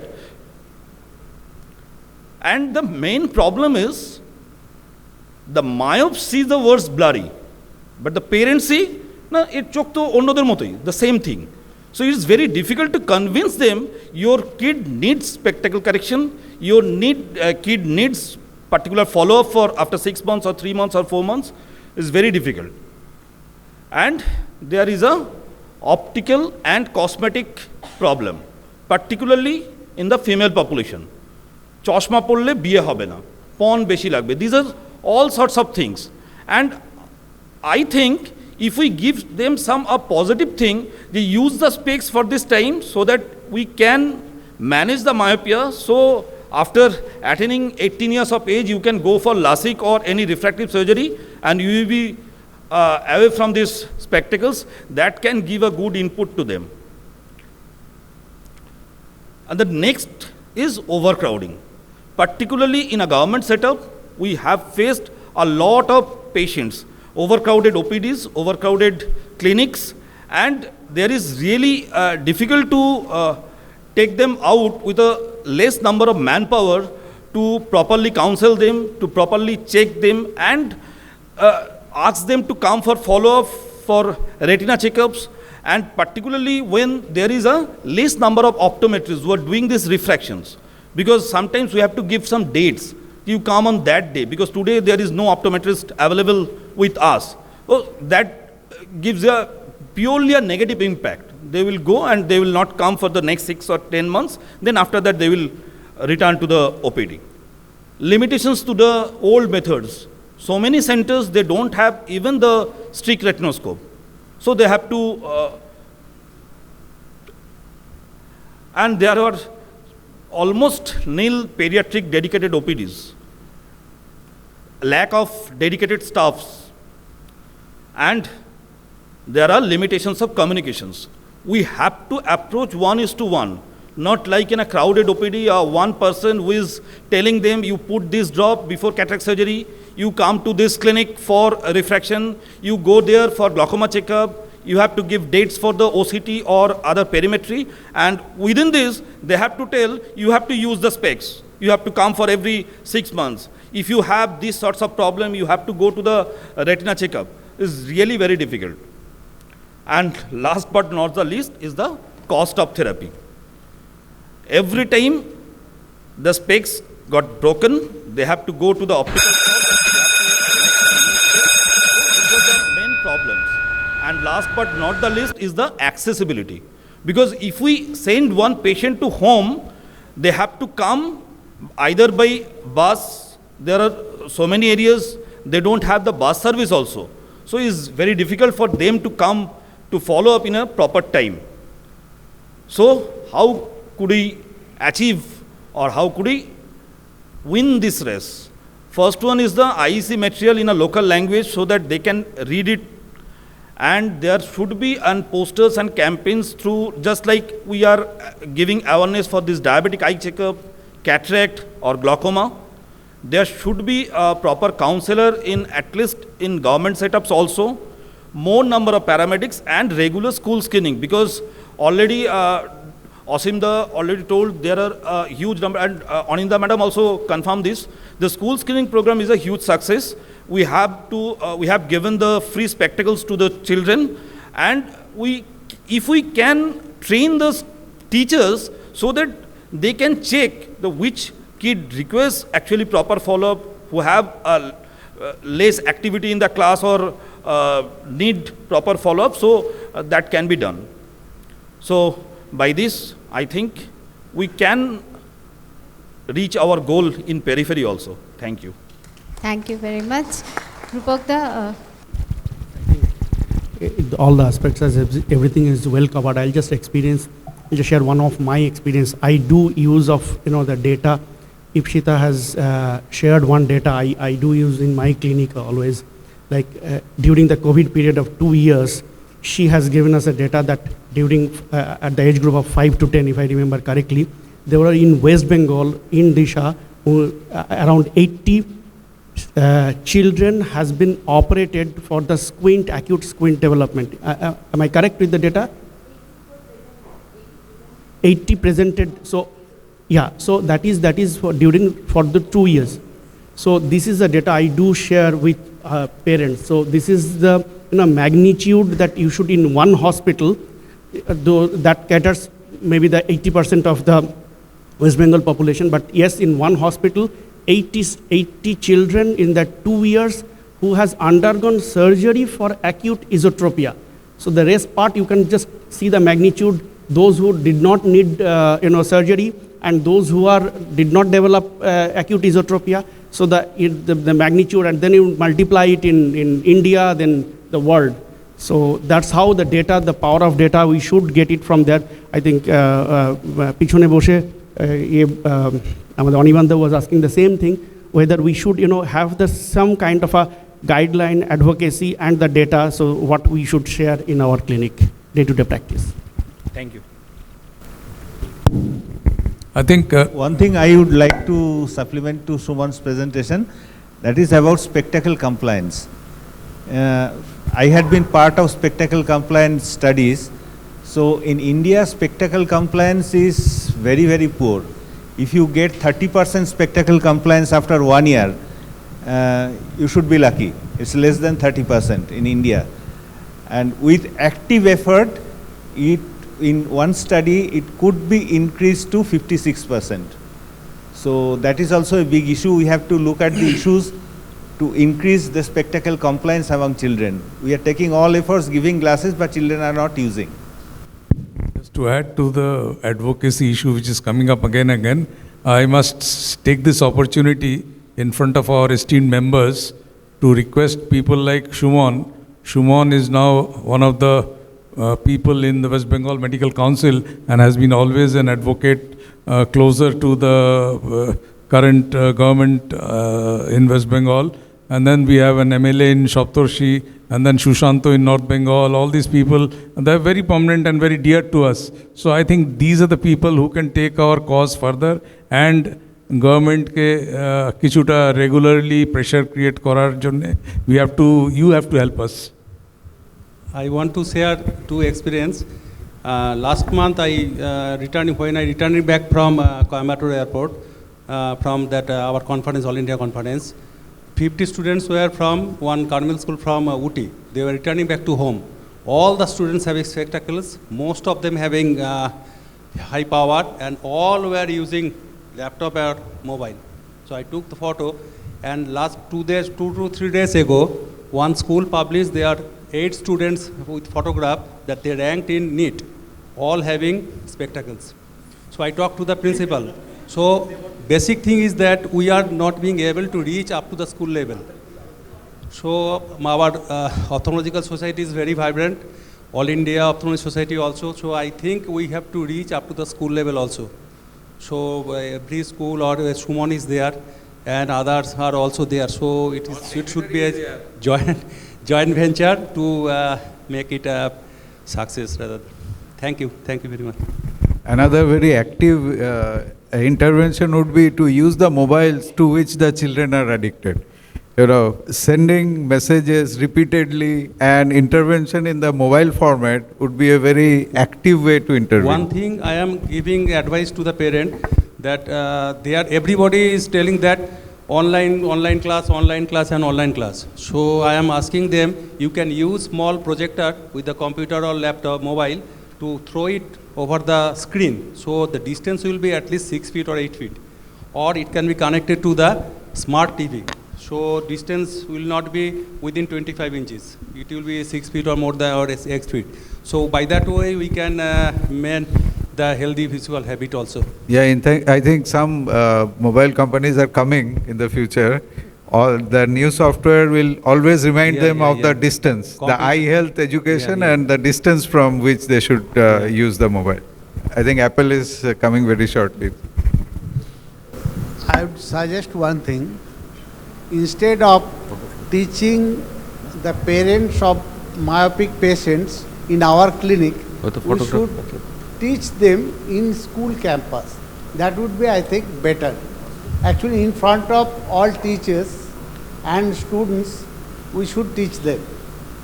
And that things will be more acceptable to the parents. And regarding myopia, regarding hypermetropia, we can teach them in front of their teachers. And teachers also will be involved in that situation, I think.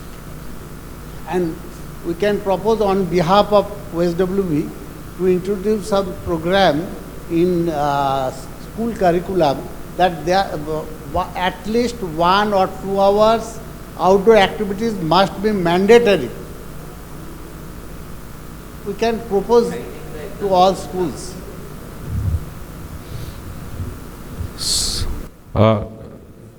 Just take a photograph of the last session. All speakers are requested and the moderators.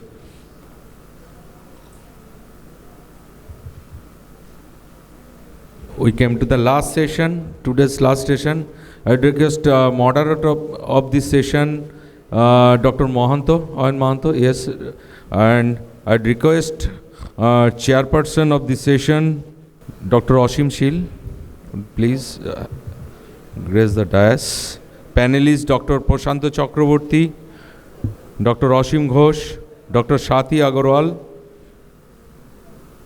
Dr. Shubhra Shil, Dr. Aniruddha Maiti, and Dr. Ketki Shubedar. I request Rupak, would you come to join as a panelist?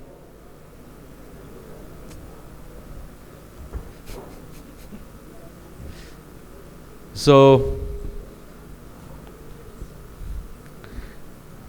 yes, now we have a session how to reduce the progression of myopia. Now the patient already passed 18 years and he have some residual myopia. So now the role of refractive surgery and the refractive surgeon, just imagine the smiling faces of Partho Vishwas, how happy he is. Unfortunately, we don't have Partho today. He had a session, he had some preoccupation with his staff, so he missed this today's program. I'll request our first speaker, Dr. Devashish Bhattacharya, the scope of refractive surgery in eastern region of India. So we've been hearing the epidemic of myopia, so naturally it's boom time for the refractive surgeons. And let us come to very stark facts that US does about 7 lakh refractive versus 35 lakh cataract surgeries. We do only 2 lakhs. So that is enough area and enough encouragement for the refractive surgeons.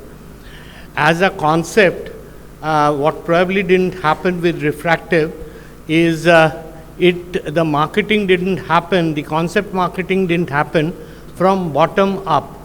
It happened top down. So, I mean, if we recall the Hardia et al. Days, see how much RK was popular, which was rather a more experimental surgery rather than this foolproof surgery that we have today. It is perhaps one of our major failures that we made it too sophisticated, we didn't simplify it. So, I mean, it is a totally optional surgery, though I think that any person wearing anything over -3 is walking with crutches. But that is what, and when do we opt? If, I mean, you have an entry to job and there is a bar there. So even in the last 3 weeks, we did a lot of LASIK because the paramilitary BSF and all were recruiting. So dowry related requirements, let us be very frank. Cosmetic decisions, of course, and professional and functional requirements. So these are where people, young people opt for refractive surgery. Now, if you take the national statistics in perspective, we have 662 examiners, and it translates to, I mean, if we take 2 lakh patients being done annually, so essentially it's a mechanism in which the companies benefit. The institutions and the doctors don't really much. If you really analyze these data and the price points at which we offer these surgeries. So 2 lakh refractive patients a year, and the 1 lakh with microkeratomes, 30,000 with femtos, lenticule is about 15,000, and PRK procedures are about 10 to 15% of that. And if you take the zonal distribution, the dismal part of the east comes out, and these are all industry data. And so there's a lot of scope of us, to grow and come up. I mean, we really need to boost ourselves there. 3% of the, we are, in terms of population, I think we are about 30% of the total population in the east. West Bengal itself is almost 10%. So there, doing these small numbers are really ridiculous. And if you say that, I took up the lenticule picture because I had a data very precisely of the zonal distribution, and you see in the east, there's only one smile machine, whom Partho, and we just do 250 patients. Compared to the north, south, west is actually 3,000. Sorry about that figure there. So we had Excimer, and the best machine that time, the Allegretto from 2004. And the data hasn't changed much, like it's been hovering around that place. For now we have 2 machines, yet too the data is there. So that is all our efforts, all cumulates to that. So there is a serious mind block, and we will discuss them in detail. And this is exceptionally low for an institution which does 1 lakh paid cataract surgeries. And if we see amongst that, Bengalis are 49%, now to Bengal are 51%. So you can bring down to only 200 Bengali patients getting refractive surgeries. The male-female ratio, if you take the cosmetic angle, I mean, I don't know, it's not much actually, because the job requirement area is perhaps one of the most important criteria. So just to be statistically right, money is not an issue. When we got the femto, we found that the money is not an issue. I mean, they can pay additional to 20,000, 30,000 rupees. Money is not an issue, and this probably says that we do 40% of our LASIK is the femto or a Contura platform, whatever it is. Femto with Contura and all that. Now this is very important, and we have been growing. And this is a serious pitch that I want to make to all of you guys here. Please take this area. I mean, you can't afford, or you can't take your patients to a refractive centers. There are very few refractive machines available, but everybody is a fantastic cataract surgeon. So all you need to do is slip in a lens. So please, youngsters, the cataract market is getting very competitive. So this is one area you can definitely touch upon. And please do phakic IOLs. I mean, if you need any hand holding or baby steps, we are all there to help you out. But this is one segment, and we've been doing, Oyon and all have been doing phakic IOLs since 2006, right? 7. So, I mean, there's a huge amount of safety experience there. None of them have developed cataract. Initial days, few glaucomas, PIs and all that have been done. But now with the center flow, it's been an absolute smooth experience.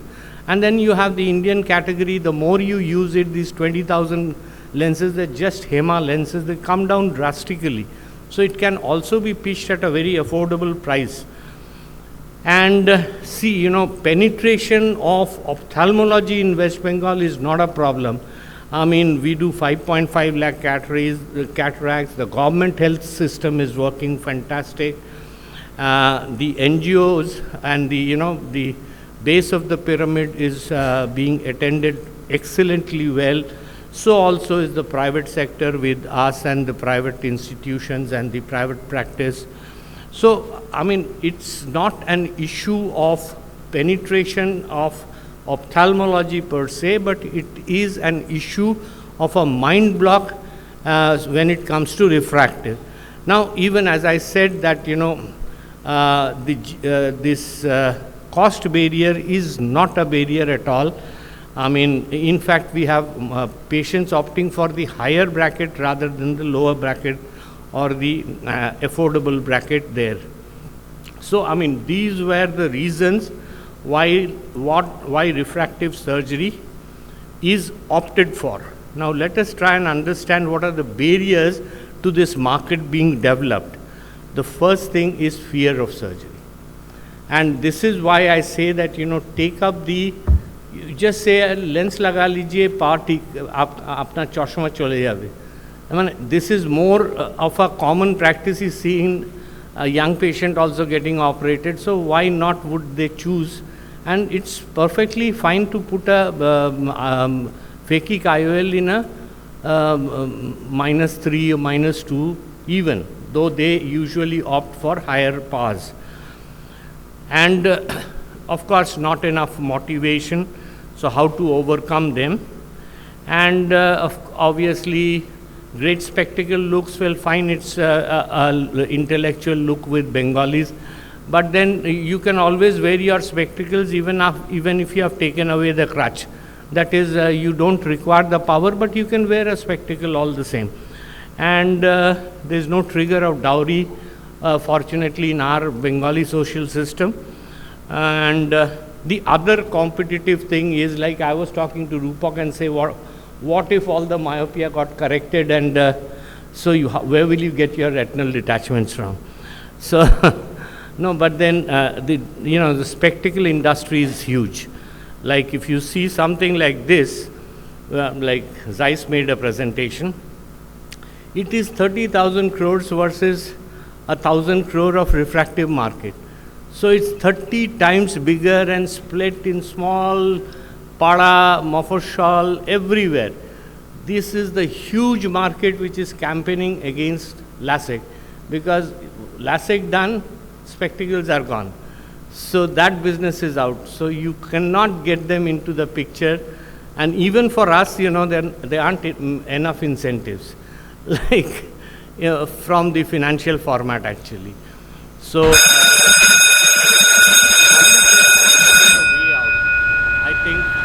Rahil Chaudhary, Dr. Sanjay Chaudhary's son, he's done a wonderful campaign. I mean, he has bombarded the social media, and I request OSWB, because what happens is, if Disha or Shushrut or a particular practice, they do marketing individually, it becomes a very targeted or motivated kind of, it looks that way. But if it is a generalized marketing on the digital platform through OSWB, then it becomes a very cohesive and very compelling marketing, and you have to back it up. Rahil did back it up with a lot of expensive ground support. Mark that word, expensive. So again, I would emphasize on we all do phakic IOLs, because that is the starting point. And as we were talking, the father of refractive surgery in West Bengal, I think, he's smiling. But he's hiding his beautiful pair of eyes under a high-powered minus glass. And here is my refractive surgeons, Arup. his son, his daughter, they've crossed their teens. Oyan Mohanto, son, daughter crossed their teens. My daughter-in-law, all having powers ranging from -3 to -7. None of them have undertaken refractive. So I need to question all, we need to introspect and question ourselves whether all this smiles is really worth it. Thank you.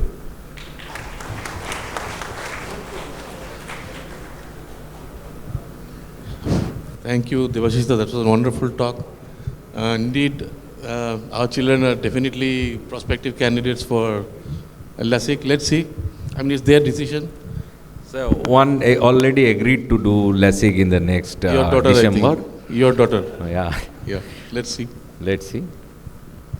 So the next topic is any comments from the panelists? Shati? Osimda, going to comment? Any comment?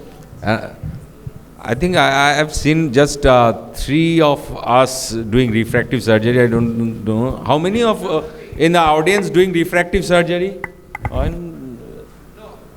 No one. See, there are almost... Oh, Prashant, yes. How many of you believe in LASIK? Shoykot. Okay. So, see, there are almost 150 doctors and only 4 or 5 doctors are doing refractive surgery. Siddhartha is not doing refractive surgery. No, I think, OSWB, like today's meeting on myopia, and we've really touched the point very properly. We need to have something like this on phakic IOLs. A very focused half-day program, serious. So, we can have online, we have a plan. Rupak kind of knows we have a plan? Rupak? Yes. Rupak. We'll do. So, next speaker. The scope of phakic IOL. This is the most important talk. Scope of phakic IOL in individual practice. Dr. Rotish Pal, please, sir. So there was a small experience for refractive surgery I'll like to share in this. As per the indications, there were 2 patients who were so much ragged in their hostel life, like their spectacles were hidden like every night and like just handed over the spectacles at the time of classes. So that was again another indication for which the patient came to me. I just want to get my spectacle removed. I don't want to be dependent on this because I don't want further ragging on this ground. So I think I still remember, like it's been years, but that was like worth sharing. It still, shakes me, and so that is there. So refractive surgery is not just business. I think it changes the quality of life of the patient. The patient goes indoors, outdoors. There's so much fogging of the glasses. In rainy season, you always have to, there's a fogging in and out. Patient like to go trekking. So I think we should emphasize on the quality of life. It's not like always the contact lenses which help, or so refractive surgery is definitely an indication. We should believe in it, and if we believe in it and offer to our patients, definitely the patients are going to understand the importance. Thank you. Thank you, Shati. Thank you. Thank you, Arup and Rupak, for bringing down this particular meeting on myopia. It was really highly required. So I think they need a big applause from the hall, especially to Arup and Rupak on behalf of OSW. Next point is this: when we graduated in 90s, we remember our teachers used to told, phaco is not going to stay, it is very expensive, you cannot do it, lots of complications. Today, fine, this is in reality. Reality is this myopic population is going to rise. Whatever you do, atropine, you do 15,000 glasses or whatever. But this number is going to be increased. And Devashishda has rightly said, if we compare West Bengal as in 10% of the population, if we compare 10% of the business transaction in eye care, probably in cataract we are not lagging behind. But somewhere we are lagging behind in case of refractive surgery. The reason not known to me is Doyle is over here. Doyle is not here.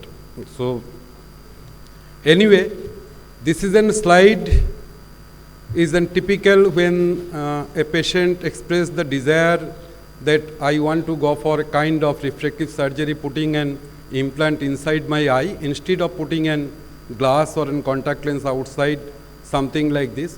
One point I highlight over here, one point is most important, what I have understood is wide to wide diameter. Because what happens if whatever the lens you are putting inside the eye, if it is short, it will rotate, it will come in contact with the crystalline lens, and that will create the cataract. And this is one of the important factor which has brought down recently the European market of the phakic IOL. And another point is this, if it is too large, again it pushes in front, and that is the point which brings another most important complications is the secondary glaucoma. So now we are very really lucky enough that has come with all the models coming up with a central hole, but still that remains, single indicator that proper sizing. Now all the people, those who are in the surgical business, everybody cannot deny, barring a handful of retinal surgeon, I believe 2-3, Aniruddha Budhoy kore na, tai to? Rest of all, they do cataract surgery. So no equipment is required. Those who are doing cataract surgery can be put, this particular piece of IOL inside the eye. This is, I don't know, for somehow or some reason, this is being overlooked. But this white to white, you need either, if you want to be very precise, you can use a high frequency UVM, or else you have a digital caliper. Even a same caliper will do. How do you measure? This is an important step. Now, what is happening? Whatever we do think in terms of your cataract business, in terms of your intravitreal injection business, we understand lot of changes going on in the cataract business, and that's how we have achieved this. What is the industrial planning is? Honestly speaking, in terms of phakic IOL, if we analyze globally what is happening in terms of, the phakic IOL, in terms of, the implants, in terms of the equipment requirements, they have projected somewhere 10 years down the line, this is going to be double and triple, and they are investing money. For example, our Indian company, those who are doing the business, they are not lagging behind, and those who are doing the phakic IOL will be knowing. Especially I was gathering informations from the Duel Vishwas, who is working with us. She was telling me, sir, every 2 months, 3 months, some kind of modifications is coming from the Indian industries, because they are also sensing the business. And this particular trend, when we do analyze, when these implants came, it was anterior chamber implant, it was iris supported implant, but as days are going on, this is pushing forward, the simple typical address is, the sulcus fixated IOL in front of the one. This is the particular model is going ahead. And when we see the entire global scenario, not only in the perspective of, the number of population, the minus market is growing mostly in India and the China, and India is the targeted market even for the multinational companies, those who are doing this particular business. Now, as our belief was, even in this hall, when we are talking about the refractive surgery, one word is coming up, the gold standard when we call, what do we understand by the, the refractive surgery? This is LASIK, LASIK, LASIK. Honestly speaking, this is our mind block, but still there are other options. And is these options are more acceptable? We have to analyze. Is these options are more acceptable not only to the ophthalmologist, not only to the industry, when we see the perspective of the common peoples, whether this is being acceptable or not. Who thought of, even our teachers used to say, chani na pakle cataract operation kora jabe na. Now I believe even with the smallest cataract, with the 6 visions, in this hall 50% people are there. Because of the technique and technology, they are replacing the cataract and putting an implant of different nature, including the Indian-made IOL. So this is the typical, probably somewhere the mind block is this, we made it synonymous, the laser vision correction and the LASIK is the synonymous. But honestly speaking, in today's eras of science and technology, this is not. Because when we thought about the indications of phakic IOL, only one indication was there. The patients which are not being suited for the laser vision correction, LASIK, SMILE, lenticle, whatever is there, that goes in favor of the phakic IOL. But in today's scenario, is it so? And Debashish rightly has mentioned, because he understands better than me in the community. Sumon is working in Malda Medical College, or somebody is in the Shiliguri.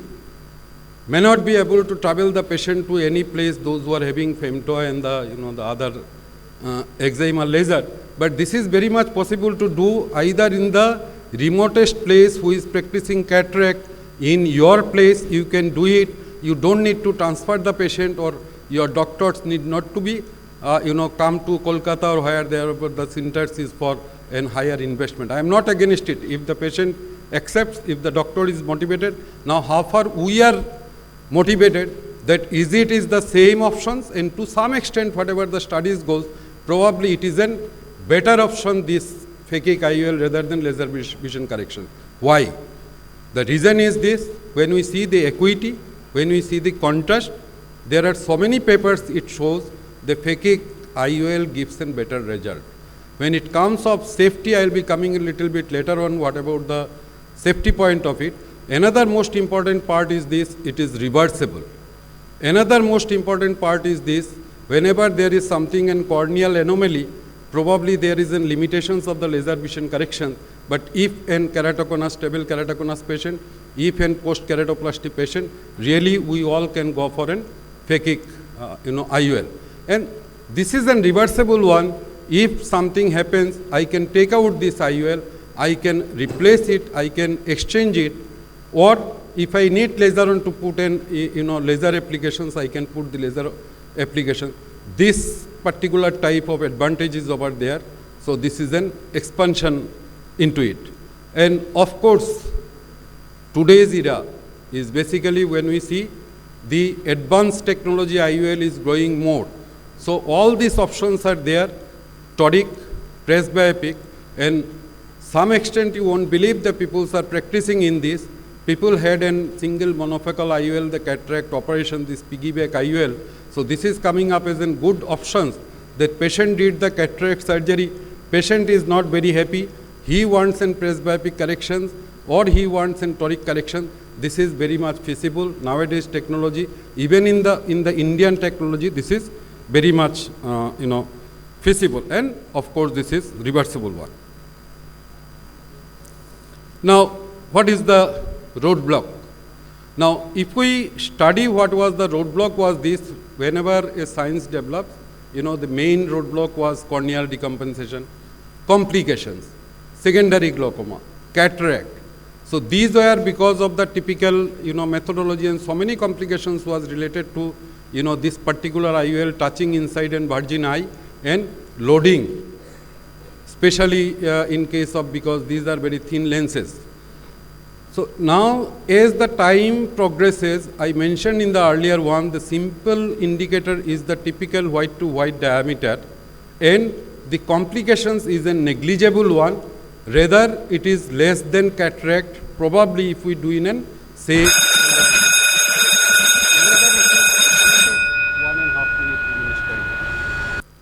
Another issue is the insurance issue. But believe me, when it comes in terms of, going for in patients of 40 plus, having a little bit cataract. So this is a refractive lens exchange. This is being well supported by the insurance.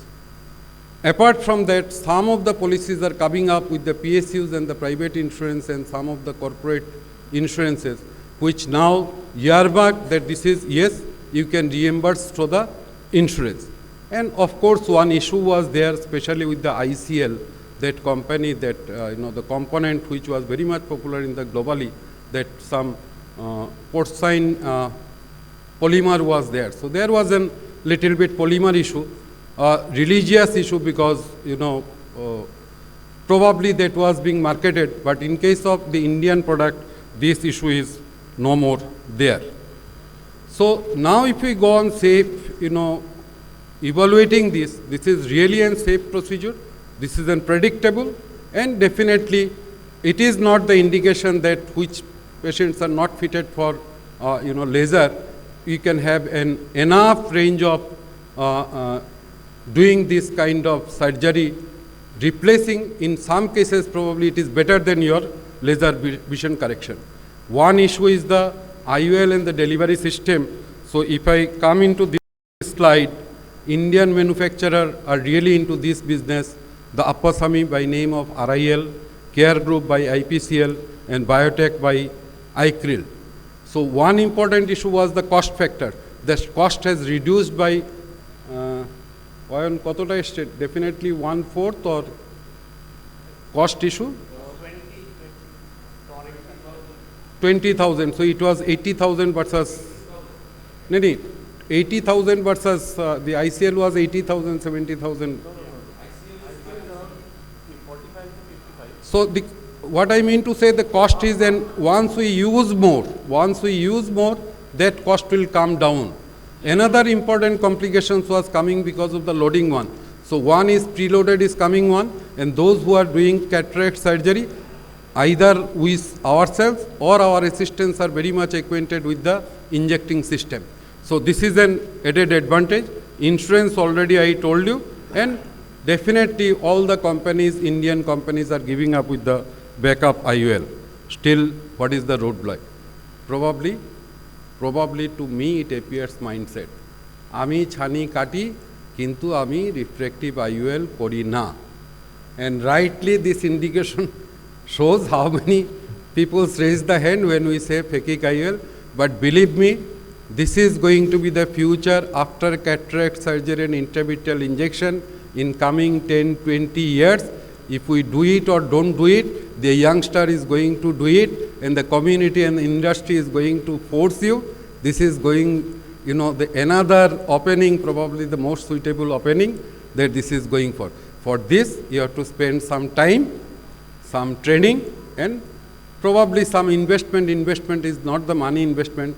They think investment your conscience. That's all. Thank you for the patient hearing. Thanking you all. Thank you, Rotishda, for the wonderful talk. To add to Rotishda, I would like to mention one important thing. Today, the IT people have most money in their hands, disposable income, and there's a lot of them are high myopes, moderate myopes. So they are very good candidates for phakic IOLs, and they don't have any problem with money. And you can straight go ahead and counsel them for phakic IOLs, and they will gladly accept it. And that's one point I would like to add to Rotishda's talk. And I think phakic IOL is a better option for the laser vision correction. Laser vision correction, as they are going to spend lot more hours in front of they used to spend almost 12 hours in front of screen. So we have with us, with the chairman scientific committee and our secretary, so we'll promise we'll do the one phakic IOL module course. My personal experience, I just wanted to share. Like way back when in 2005-06, I'm just talking about the macular hole surgery. So when macular hole surgery was possible, and from macular hole surgery, a patient from counting finger vision to come to 6966 vision is possible when it has been documented and shown to the journal ophthalmologists that yes, this is possible. Before that, I'm sure all the seniors are here.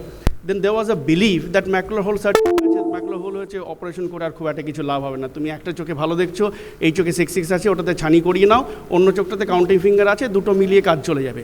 But no, when we have proved that yes, this is possible, and this is how the OCT has documented that hole is completely closed and almost normal contour has been achieved, then this mindset barrier could have been overcome. So here also probably we have a mindset barrier which we could overcome by science only. So probably I would like to say that without being industry driven, I repeat, without being industry driven, if we can give the proper science and the evidence to general ophthalmologists, especially the younger generation, probably this is this process can be well accepted. And for that, OSWB also has a program, Deepa is here, observership. So probably those places is being done very regularly, Disha, Shushruth. So we have a program of observership. You can go there and observe it. Yes, so probably I just wanted to inform you all that we have an observership program for 2 weeks. So maybe it can be shortened 1 week or whatever. So you can all avail, even not for the the younger generation. Anybody can avail it of. Yeah. So yes, it can be customized. So we have started this program. So anyone can join this program and go ahead for this. And as we promised, so probably we will do a scientific program on phakic eye. We'll plan for that. So next speaker. Retinal complications in myopia, Dr. Devdulal Chakraborty. Very good afternoon to all, and I'd like to thank OSWB for this invitation. It's something that is well thought of, like Rotishda mentioned, and well, primarily because we have a huge burden of myopia that's coming up, and half of our children, 50% or more of our children, are likely to be myopic in the time to come.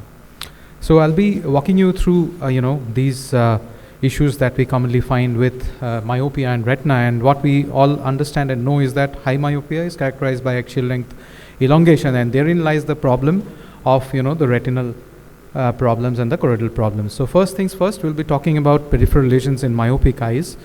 Peripheral degenerations are more or less proportional to the amount of axial length elongation. PVD occurs at a younger age in myopia, and prevalence of RD increases according to the degree of myopia. So these patients can actually present to you with something very mundane like a peripheral chorioretinal degeneration, and of course the tigroid fundus, and it can be something more kind of sinister with lattices with holes and white without pressures, which don't look really nice. Sometimes we think that, well, nature has taken its course and we have a pigmented lattice and it's done and dusted, but we need to look carefully into these lattices, because many a times there is a break lurking somewhere next to the pigmented lattice. So this is something that definitely needs treatment. Again, moving on, you can have a patient who actually presents with a break with some amount of SRF, and this obviously needs treatment. Moving on, you can have patients who have a lot of fluid, lot of subretinal fluid, and you have a subclinical RD the patient is unaware of, and it's very important to do a documentation in such situations and explain to the patient that this is what you have, and unless you get operated very fast, you are going to have trouble in the future. And the problem, of course, is the expense of the optos, and I think there's some good news coming very soon from the Indian market, and wherein we will be able to have wide field imaging systems which will not be as expensive. And of course, a lot of myopic patients actually reach to us at this level, or maybe even at this level, where actually hardly anything can be done. You have this spontaneously settled retinal detachment with a macular hole to boot, and this is just a 36-year-old young lady. So the proverbial stitch in time is something that's very important for myopic patients, and this is something that can prevent a retinal detachment. Of course, one can argue that we can settle the retina down and give back some vision to the patient, but it's better done on time, the stitch, that is. Moving on, we'll be talking about myopia and the macula. There are a whole lot of issues that we see in the macula of myopic eyes, and the commonest thing that we generally notice in myopic patients is the tigroid fundus, and of course a lot of these patients come to us with crescents. So crescents can be of different types and shapes, and something just to kind of draw your attention, you have something called the super traction crescent, which is dragging of the retina onto the disc from the nasal quadrant because of the extreme expansion of the eye, the elongation of the eye. So this is something that actually tells you that things are not going the right way for the patient. You can have patients with chorioretinal atrophy. These could be diffuse type of chorioretinal atrophies, or it could be patchy chorioretinal atrophies, and all of this is happening because of the thinning of the choroid, the disappearance of the choroidal vessels, and the loss of RP and the photoreceptors. So obviously clinical examination tells you that this is a chorioretinal atrophy, and of course the fundus photo also does the same, but if you do a OCT in these patients, the actual picture comes out. So don't shy away from doing an OCT and prognosticating the patient. Lacquer cracks, this is something that we've kind of spoken of since almost our MBBS days, and you have these cracks basically in the Brooks membrane in highly myopic eyes, and you can pick them up on the FA as well. Some of these patients with lacquer cracks actually come with a retinal hemorrhage, and this is a patient who actually had been undergoing treatment for a myopic CNVM, and when she comes with this bleed, so you tend to think there's another CNVM developing. No, it's not so, because if you follow up these patients, they generally do well, and the hemorrhage resolves with time. But not all of them are so lucky, and you have the myopic CNVMs in these patients. The good news is that we have a whole battery of anti-VEGF agents today, and you can treat these patients and treat these patients well. The only important thing is you need to follow up these patients, because this is often, as we are seeing now, not a one injection disease. We retina guys have the ability to conjure up many different names and confuse the non-retina people. So here is something, DSM, dome-shaped macula. Simply put, this is just an elevation in the posterior pole, and you have a concavity of the sclera moving towards inward towards the eye. Normally this is an innocuous condition, but you can also have neovascular membranes in these dome-shaped maculas, and obviously these need treatment, and they will do well with treatment. Moving on, patients who actually don't get any treatment actually end up with something called Foster-Fuchs spots. So basically these are neovascularizations that have not been treated on time. Now, if you look at the pattern of progression of myopic maculopathy, just to kind of recap, initially you have appearance of the tessellated fundus, development of lacquer cracks, progression to patchy atrophy, and then finally CNVM. So this is actually where we should be actually targeting these patients and following them up, the retina part of it, so that they don't land up with severe loss of vision. Now, this is not all. Myopic macular schisis and traction maculopathy is something that also is present in the macula of these patients, and you can see there's a schisis here, there's traction here, many of these have epiretinal membranes, and if you follow these patients up, then you can see there can be progression in many a patient, and they can develop all types of macular holes. You can treat some of these patients, but some of these patients with a very like elongated posterior staphylomas don't actually do well with surgery, but some of them actually do, and we'll come to one of them. So all hope is not lost for these eyes with myopic tractional maculopathy, because this is a lady I've been following up for a long time now, and she has hardly had any progression. So it's not a lose-lose kind of a situation. So 624 in 2019, 624 now, and this eye 618 now. Did we miss something in this patient with myopic traction maculopathy? Well, look at the choroid. You have choroidal thinning in myopia, and therein lies the root of many a problem, starting from CNV onwards. That's not all. You can have other findings also in the choroid. You can have intrachoroidal cavitation, etc. So, and all of these have a lot to do with posterior staphyloma that's so well known. Now, sometimes we really, face a googly in a patient where patient might not be having very good vision, even though apparently the retina looks kind of normal on OCT, barring the, dome-shaped macula here. So this is, where a little bit of physics comes in. The reason is alteration of the, arrangement of photoreceptors, and you have Stiles-Crawford effect coming in, which, is the reason behind some of these patients with apparently normal-looking macula not having great vision. Refractive surgery and myopia. Well, I don't want to sound like the doomsday agent here, but one very important thing which can rid us of the issues that retina can have because of refractive surgery is a proper retinal examination. So, and it's also advisable to do a prophylactic treatment of the peripheral retinal lesions, because mechanical stresses in LASIK can cause some changes in the vitreous and retina and can have an impact on the retinal issues. And so also phakic IOL, because you are entering the eye, so if there is too much of a change in the anterior chamber dynamics, then you can have vitreous changes also.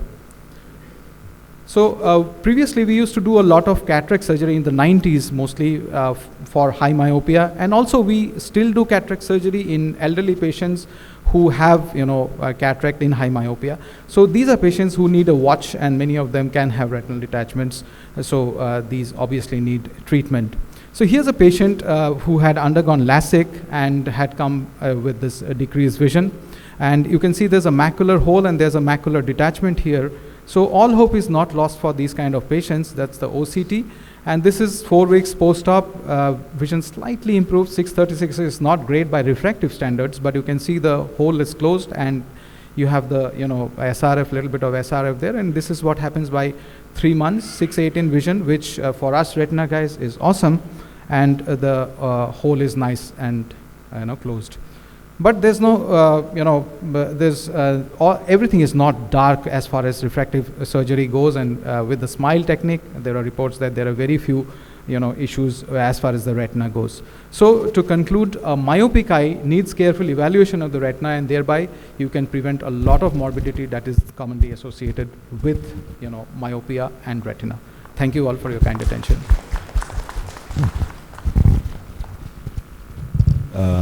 Devdulal, I just wanted to add, in the myopic syndrome at times, only OCT cannot pick up the lesion. So I think thanks to OCT angio, we can pick up the lesion, and obviously angiography is the other option. Absolutely, yeah. OCT is so important in myopia. I would like to share one story. Just a week back, an ophthalmologist and head of the department of a medical college had come with a detachment. He never did a dilated retinal examination. So it should be mandatory whether emmetropic, whether myopic or rather an emmetropic also should be dilated and seen. Whether the other eye of that patient had multiple lattices. Yeah, it's ironical, actually it's ironical, yes. So I have a question actually, whether we should promote OCT macula in our pediatric clinic along with wide field imaging of the retina. Is it necessary, and if it is necessary, then how frequently should be done? Like how frequently a wide field imaging should be done in pediatric cases? I think as a baseline, OCT is something that's important, and I think if there is any sharp drop in the vision, which is beyond the expectation of what you are seeing the patient, say maybe in 6 months' time on 1 year or 1 year time, definitely I think we need to follow up, do a follow-up OCT at least in 1 year. If possible, or if there are indications, maybe even at 6 months. Yeah, but a baseline OCT is something that should be done. Because of high myop, when with the first glass correction, the refraction will never be 6.6. It will be something like 6.36, 6.24. So over the period, we have to look into these patients, whether there are any improvement of vision. But I think we should have a baseline OCT. That why is it 6.24? We know that it will not be 6.6, but it may be 6.9, just to differentiate whether there is any underlying problem or not. So I think at least we should have some baseline. Absolutely, and I can vouch for this from the fact that when in the earlier days, maybe in 2004-5 or thereabouts, I was so sure of my clinical acumen that I would let certain people go without doing an OCT. Not so now. If I see a patient is not 6.6, I generally get an OCT done, because there is something that's not visible to the human eye, so that can be picked up by the OCT. So I think it's important. I have a question to both Rupak and Aniruddha. So do you think treating, I mean, all asymptomatic lattices should be treated before going for ICL or LASIK? By the guidelines, no, but practically we do. But what's the harm in doing a laser?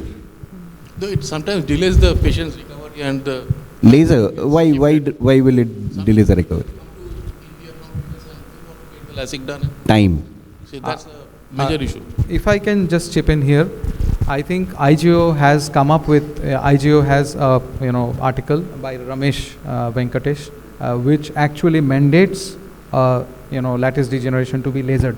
Now this is not a normal asymptomatic lattice degeneration in a general population, you or me, that we are talking about, but this is a patient who is likely to undergo an intervention, and if the patient develops a retinal detachment, then the authorities will not excuse you for not treating that lattice. Medical legal aspect. The second issue is time, ideally 2 weeks, no further. I think 2 weeks is the time where the patient can undergo a LASIK or refractive procedure following a laser. Thank you, Devdulal. Regarding that, if there is any history of heredomacular degeneration, so probably that is another indication, yearly OCT, because of the high resolution OCT with a spatial resolution of 2 to 4 micron can detect early of this is so probably another indication of doing an yearly OCT follow-up.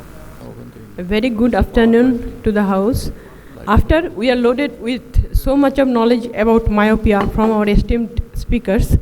Now, I am here to distract you to some conditions which are not myopia, but they look like myopia. I thank OSWB and Dr. Anuradha for including me in this talk.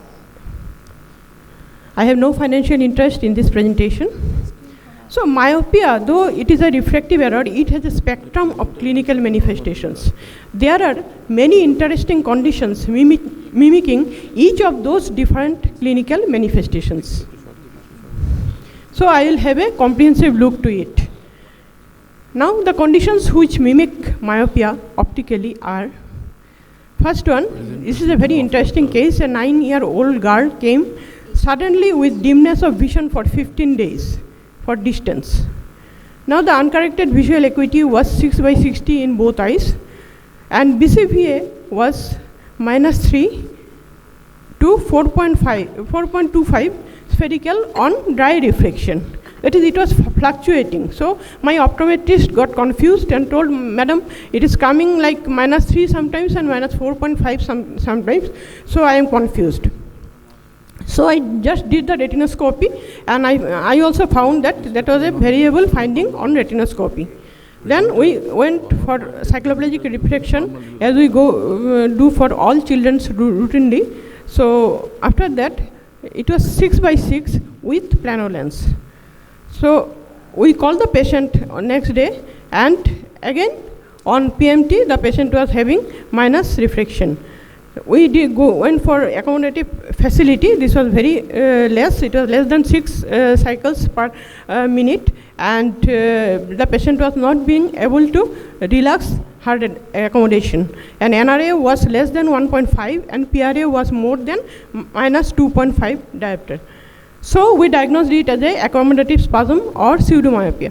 And we know that the classical treatment of accommodative spasm is cycloplegic correction. And if there is urgent visual need like exam and all, then you can give some reading glasses also. Now the case 2, this is 50 years old male. In our city there is a practice that the patients, they don't come to the ophthalmologist, but they go from opticals to opticals to change their glass power only, and they don't have a comprehensive eye examination. So we saw that a patient was very much confused that his minor spherical power was increasing very frequently, and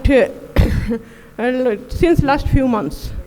So his uncorrected visual acuity was 6/60 and 5/60 in both the eyes respectively, and near vision was N8. Now the BCVA was 6.6 and 6.9 with -3.5 and -4. Then since they didn't go to any ophthalmologist, his cataract condition was not diagnosed. So we did the axial length, and also we did the anterior segment examination. We saw it is nuclear sclerosis, so it is nothing to say more about it. We all know the management. Now the progression of myopia, as our madam told earlier, that keratoconus should not be confused with myopia. So some patients came to me who was having increasing spherical power very frequently and was on atropine therapy, and on doing keratometry we found that the patient is having, and the clinical examination, the patient is having keratoconus. And microspherosphakia is another condition which gives a very dramatic minus refraction. So after we do the IOL implantation, we get very less, that is, it is not a myopic IOL power needed for the patient. Now the morphological dilemmas. So prominent globe, I am coming systematically from orbit to the anterior and posterior segment. So the prominent globe is one of the manifestation of myopia. So you can see the the uppermost right picture, you can see here the myopic patient having prominent globe, and on the left side we can see the thyroid ophthalmopathy patient. So the scleral show, superior scleral show is very important to look at to differentiate it from the myopic prominent globe. Then there are some craniosynostosis where there is less space in the orbit and the eye looks prominent. And there are some cases where there are some orbital space occupying lesions like optic nerve sheath meningioma, where one of the eye may look prominent than the other. Now the myopic versus non-myopic strabismus fixus. We know that myopic strabismus fixus or esotropia in high myopia is a condition which is a big challenge to the strabismologist. We can see here the superior rectus and lateral rectus relative position is changed, orientation is changed, and it forms an obtuse angle, and which is the basis for Yokohama's procedure. And you can see a proud moment of myself with Dr. Yokohama, who was the first Asian to deliver Bilchowski's lecture in ISA 2014 Kyoto.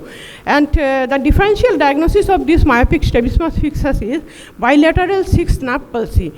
So here you can see the orientation of the superior and lateral rectus are normal. So this is the MRI is the main differentiating point here. Then other conditions mimicking myopic esotropia are bilateral duance and cross fixation syndrome.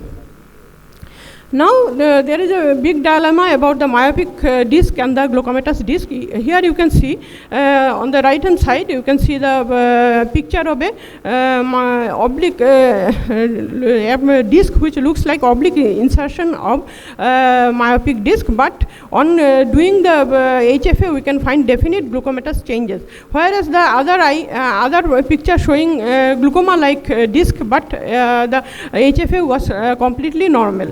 So here we should maintain a high index of suspicion in observing any myopic disc to differentiate it from glaucomatous disc.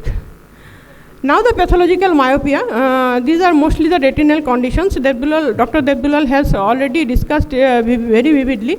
I will just quickly go through them. So there are some conditions which mimic myopia in the posterior segment. So here you can see the choroidal neovascular membrane which is present in AMD as well as in myopia, and the OCT angiography pictures are almost same. So the treatment is also almost same, but the diagnosis part is different. Now the angiostrix which are present in some systemic conditions like Ehlers-Danlos syndrome, etc. So then pseudoxanthoma elasticum, those systemic conditions, collagen diseases which show the breaks in the Brooks membrane, and Lecker cracks, they are slightly different anatomically from the angiostrix because the Lecker cracks involve both the RPE and the Brooks membrane, but they look almost same. They can only be differentiated through OCT, I think. Retinal surgeons will be more expert to tell about this, comment about this, but clinically they look very similar. Now the CSCR-induced retinal pigment epitheliopathy and the myopic retinal pigment alterations are almost looking same, mimicking each other. Now the other conditions mimicking degenerative myopia are ocular histoplasmosis, Doyne's honeycomb retinal dystrophy, and reticular dystrophy. These are some conditions which may mimic myopia. Now these are my references, and thank you. That's all for today.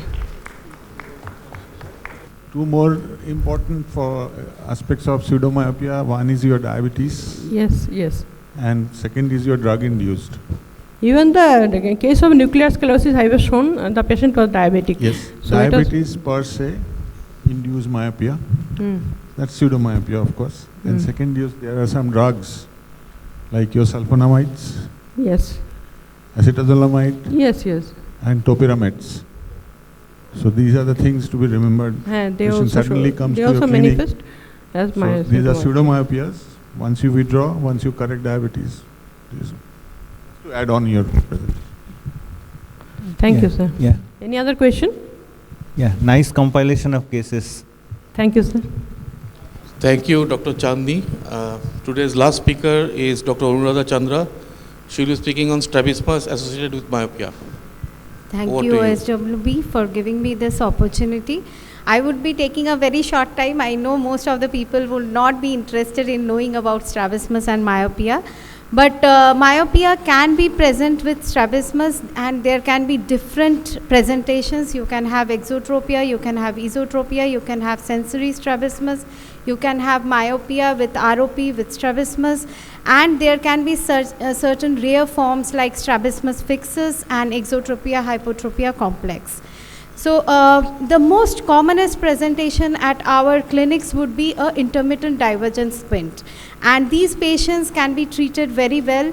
The cause is not known. We don't know whether myopia is causing the intermittent divergent squint or the intermittent divergent squint leads to more myopia. We are not very sure, but these two conditions are most coexisting, and all that Lokitara children require a good refraction. So myopia can coexist with other strabismus also. Myopia can come with esotropia as well. Actually, if you refract these patients, you would find that they have high myopes and they have accommodative abnormalities, and they do present with myopia. So myopia with retinopathy of prematurity, esotropia is the most common presentation, but you may find exotropias also. Myopic strabismus fixus, this is the rare form of myopia in which the globe actually gets changes the position of the muscles, and all the muscles are crowded in the inferior and the medial part, and therefore the eye becomes strabismic and esotropic. And the treatment for these patients are different than doing normal recessions. Other part is the heavy eye syndrome, which we used to say, and it's now called a exotropia hypotropia complex, in which the high myopia is associated with a heavy eye, and the eye becomes hypotropic and exotropic.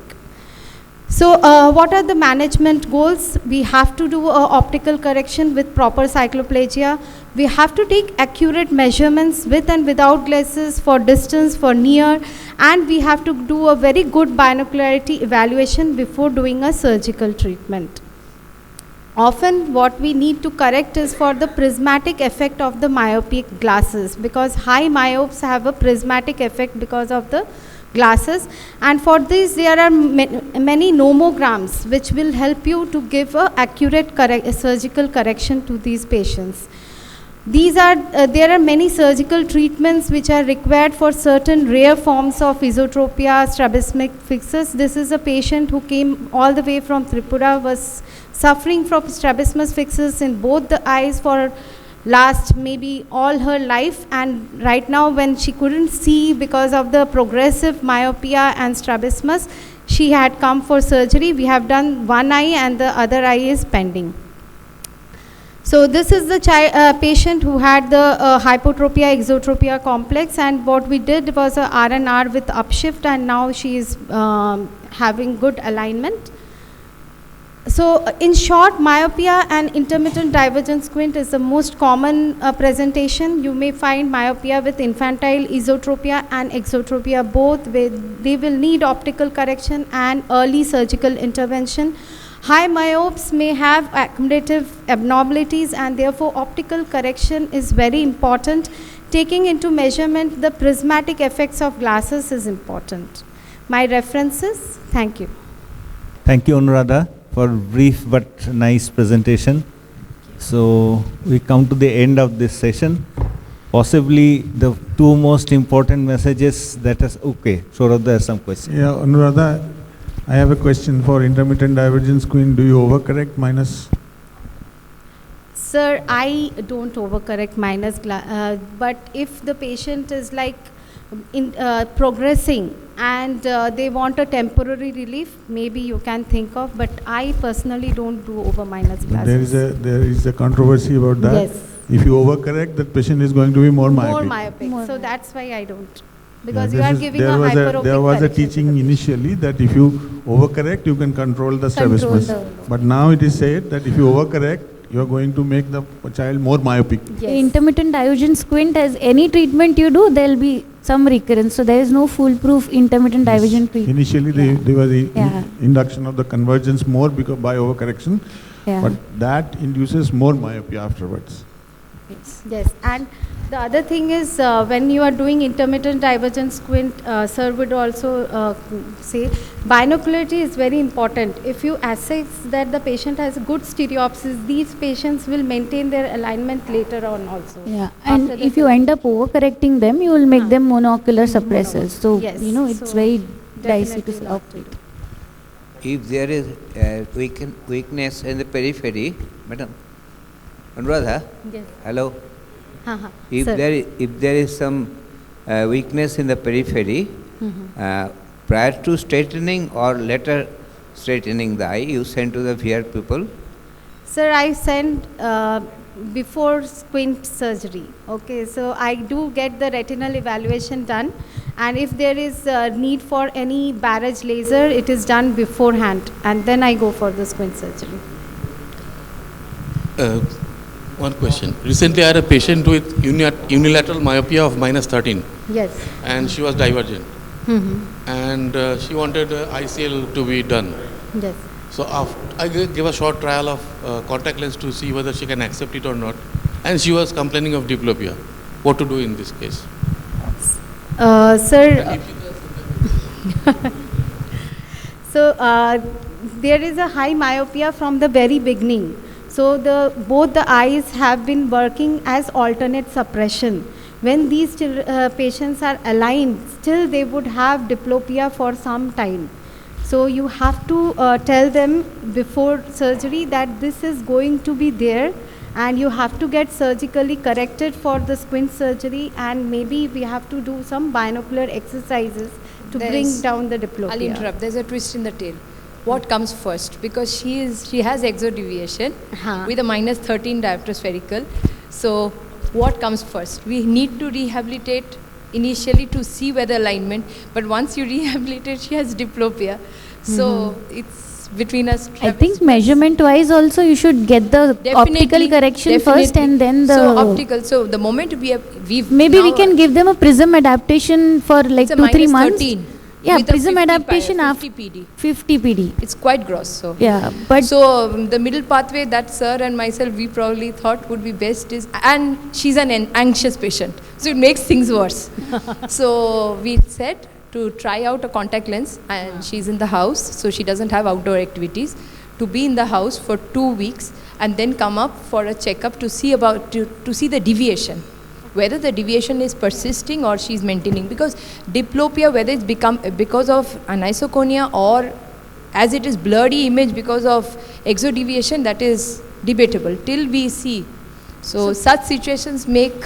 I think she would have central suppression at the end of the surgery, and she might fuse for peripheral, and Fresnel prism can be tried for prism adaptation. One anisomyopia 6/6, anisomyopia 6/6. Nah, 50 prism Fresnel you can put or stick on, you can give, and then she can come back after like a month or something and tell us if she wants. And after the surgery also they kind of go in central suppression, and they are not so complaining about diplopia afterwards. And we have the armamentarium for small prisms in ground prisms we can give. Thank you all. Thank you very much. Yeah, so we conclude the session. Sure. Possibly Last the strongest... session, we need one photograph, last session. Yeah.